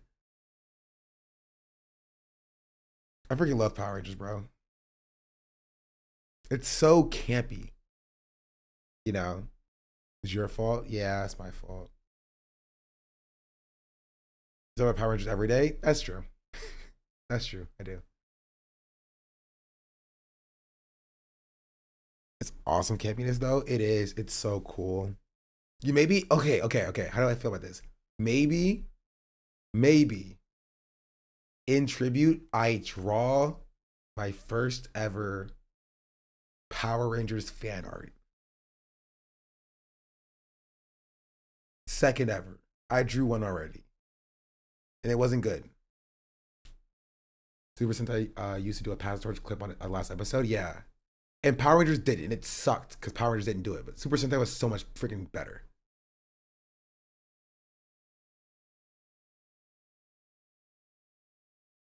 It's like about their memories with Super Sentai. When it comes to Super Sentai, it's got to be the one. I was a little sad that Gavin didn't get included though.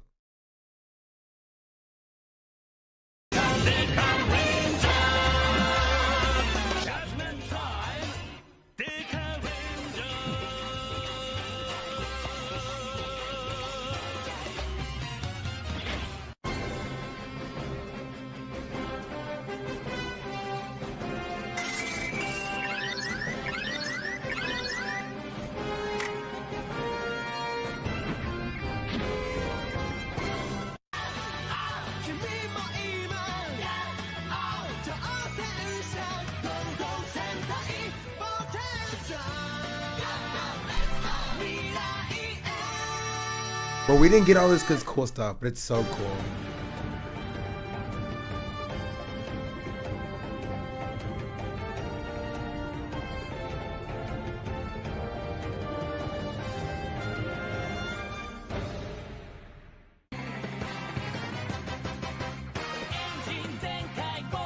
You got anime? No, I have not.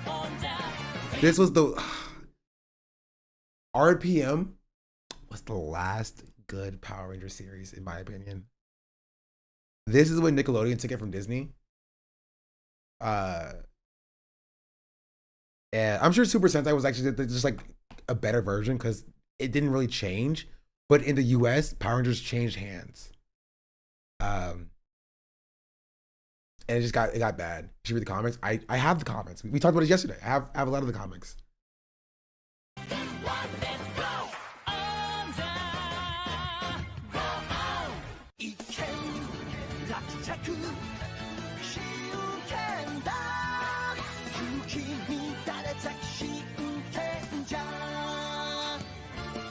I will say, at the very least, the fit for Samurai was kind of sick.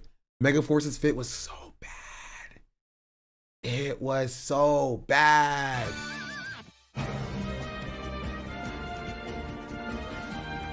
Super Megaforce's fit was insane. In Super Sentai, they were different shows, right? But in Power Rangers, they were the same thing. But the pirate fit is awesome.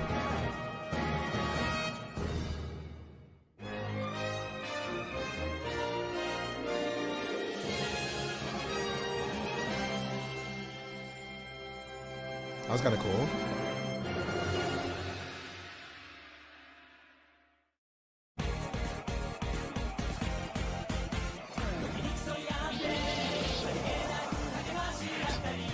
This was Dino Charge.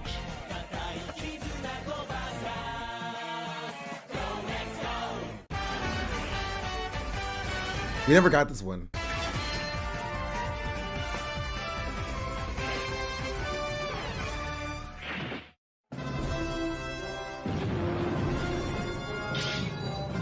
This was Ninja Steel.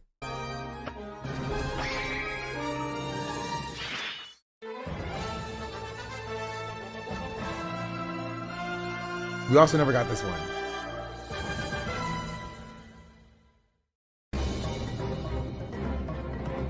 This was Cosmic Fury. Yo, hey, yo. Dapping him up, all right.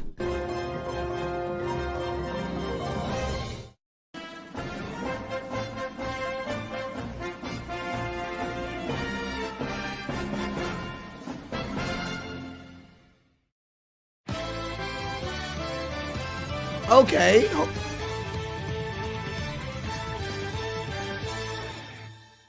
that Dino Charge back again?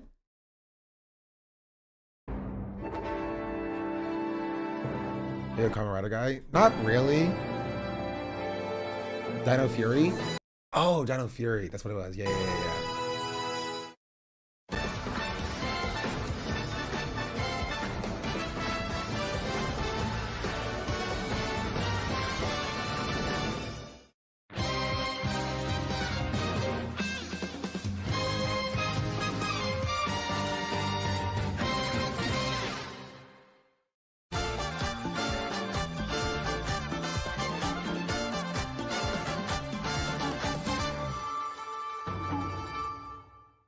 It pans away. I like the wheels on the face. I know this is a hot take. It's so crazy.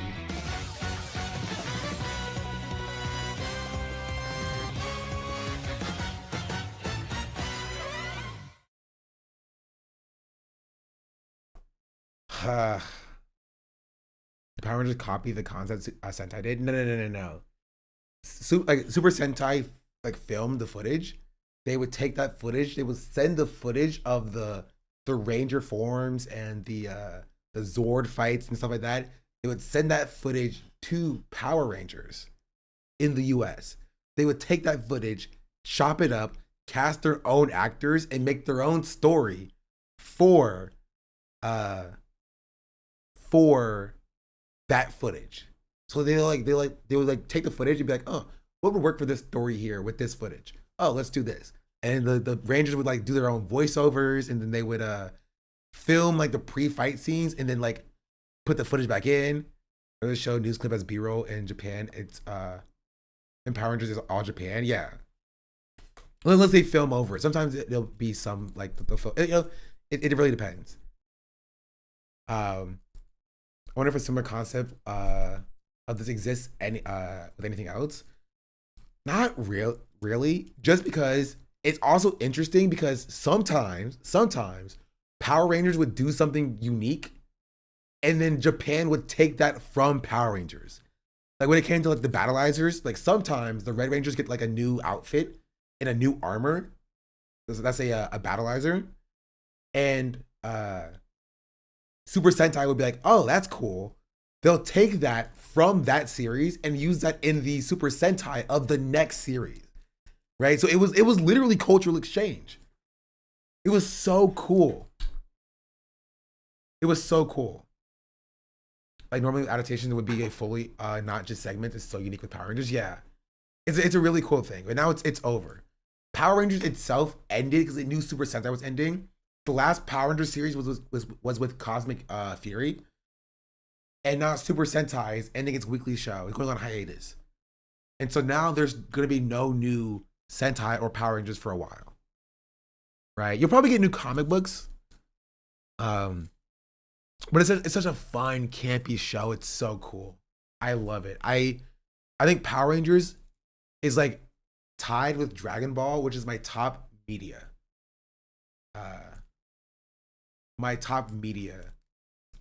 Like my piece of media that I like to enjoy. It's Dragon Ball Z and Power Rangers. It's right up there.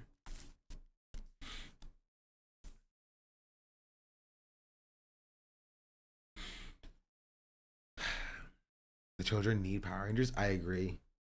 How else to start doing backflips off of picnic tables, you know? Based on Super Sentai seasons are on Tubi, by the way. If I want to watch them, I'll find them, you know? But that's the stream today. Thank you all for watching. We have fun here sometimes.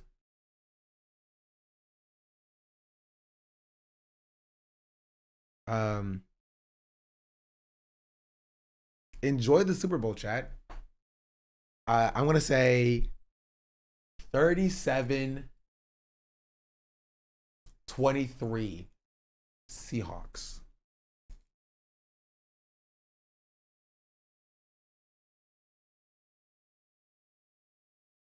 That's my take.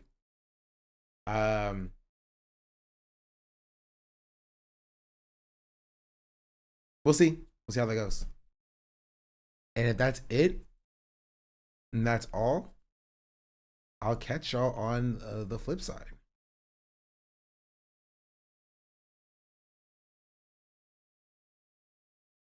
I think. Wait, where's my thing at? Watch my new video on YouTube. Also, what's up, YouTube chat? I didn't look at you at all today. Hold on. Let me make sure I at least read a super chat if I got one on YouTube.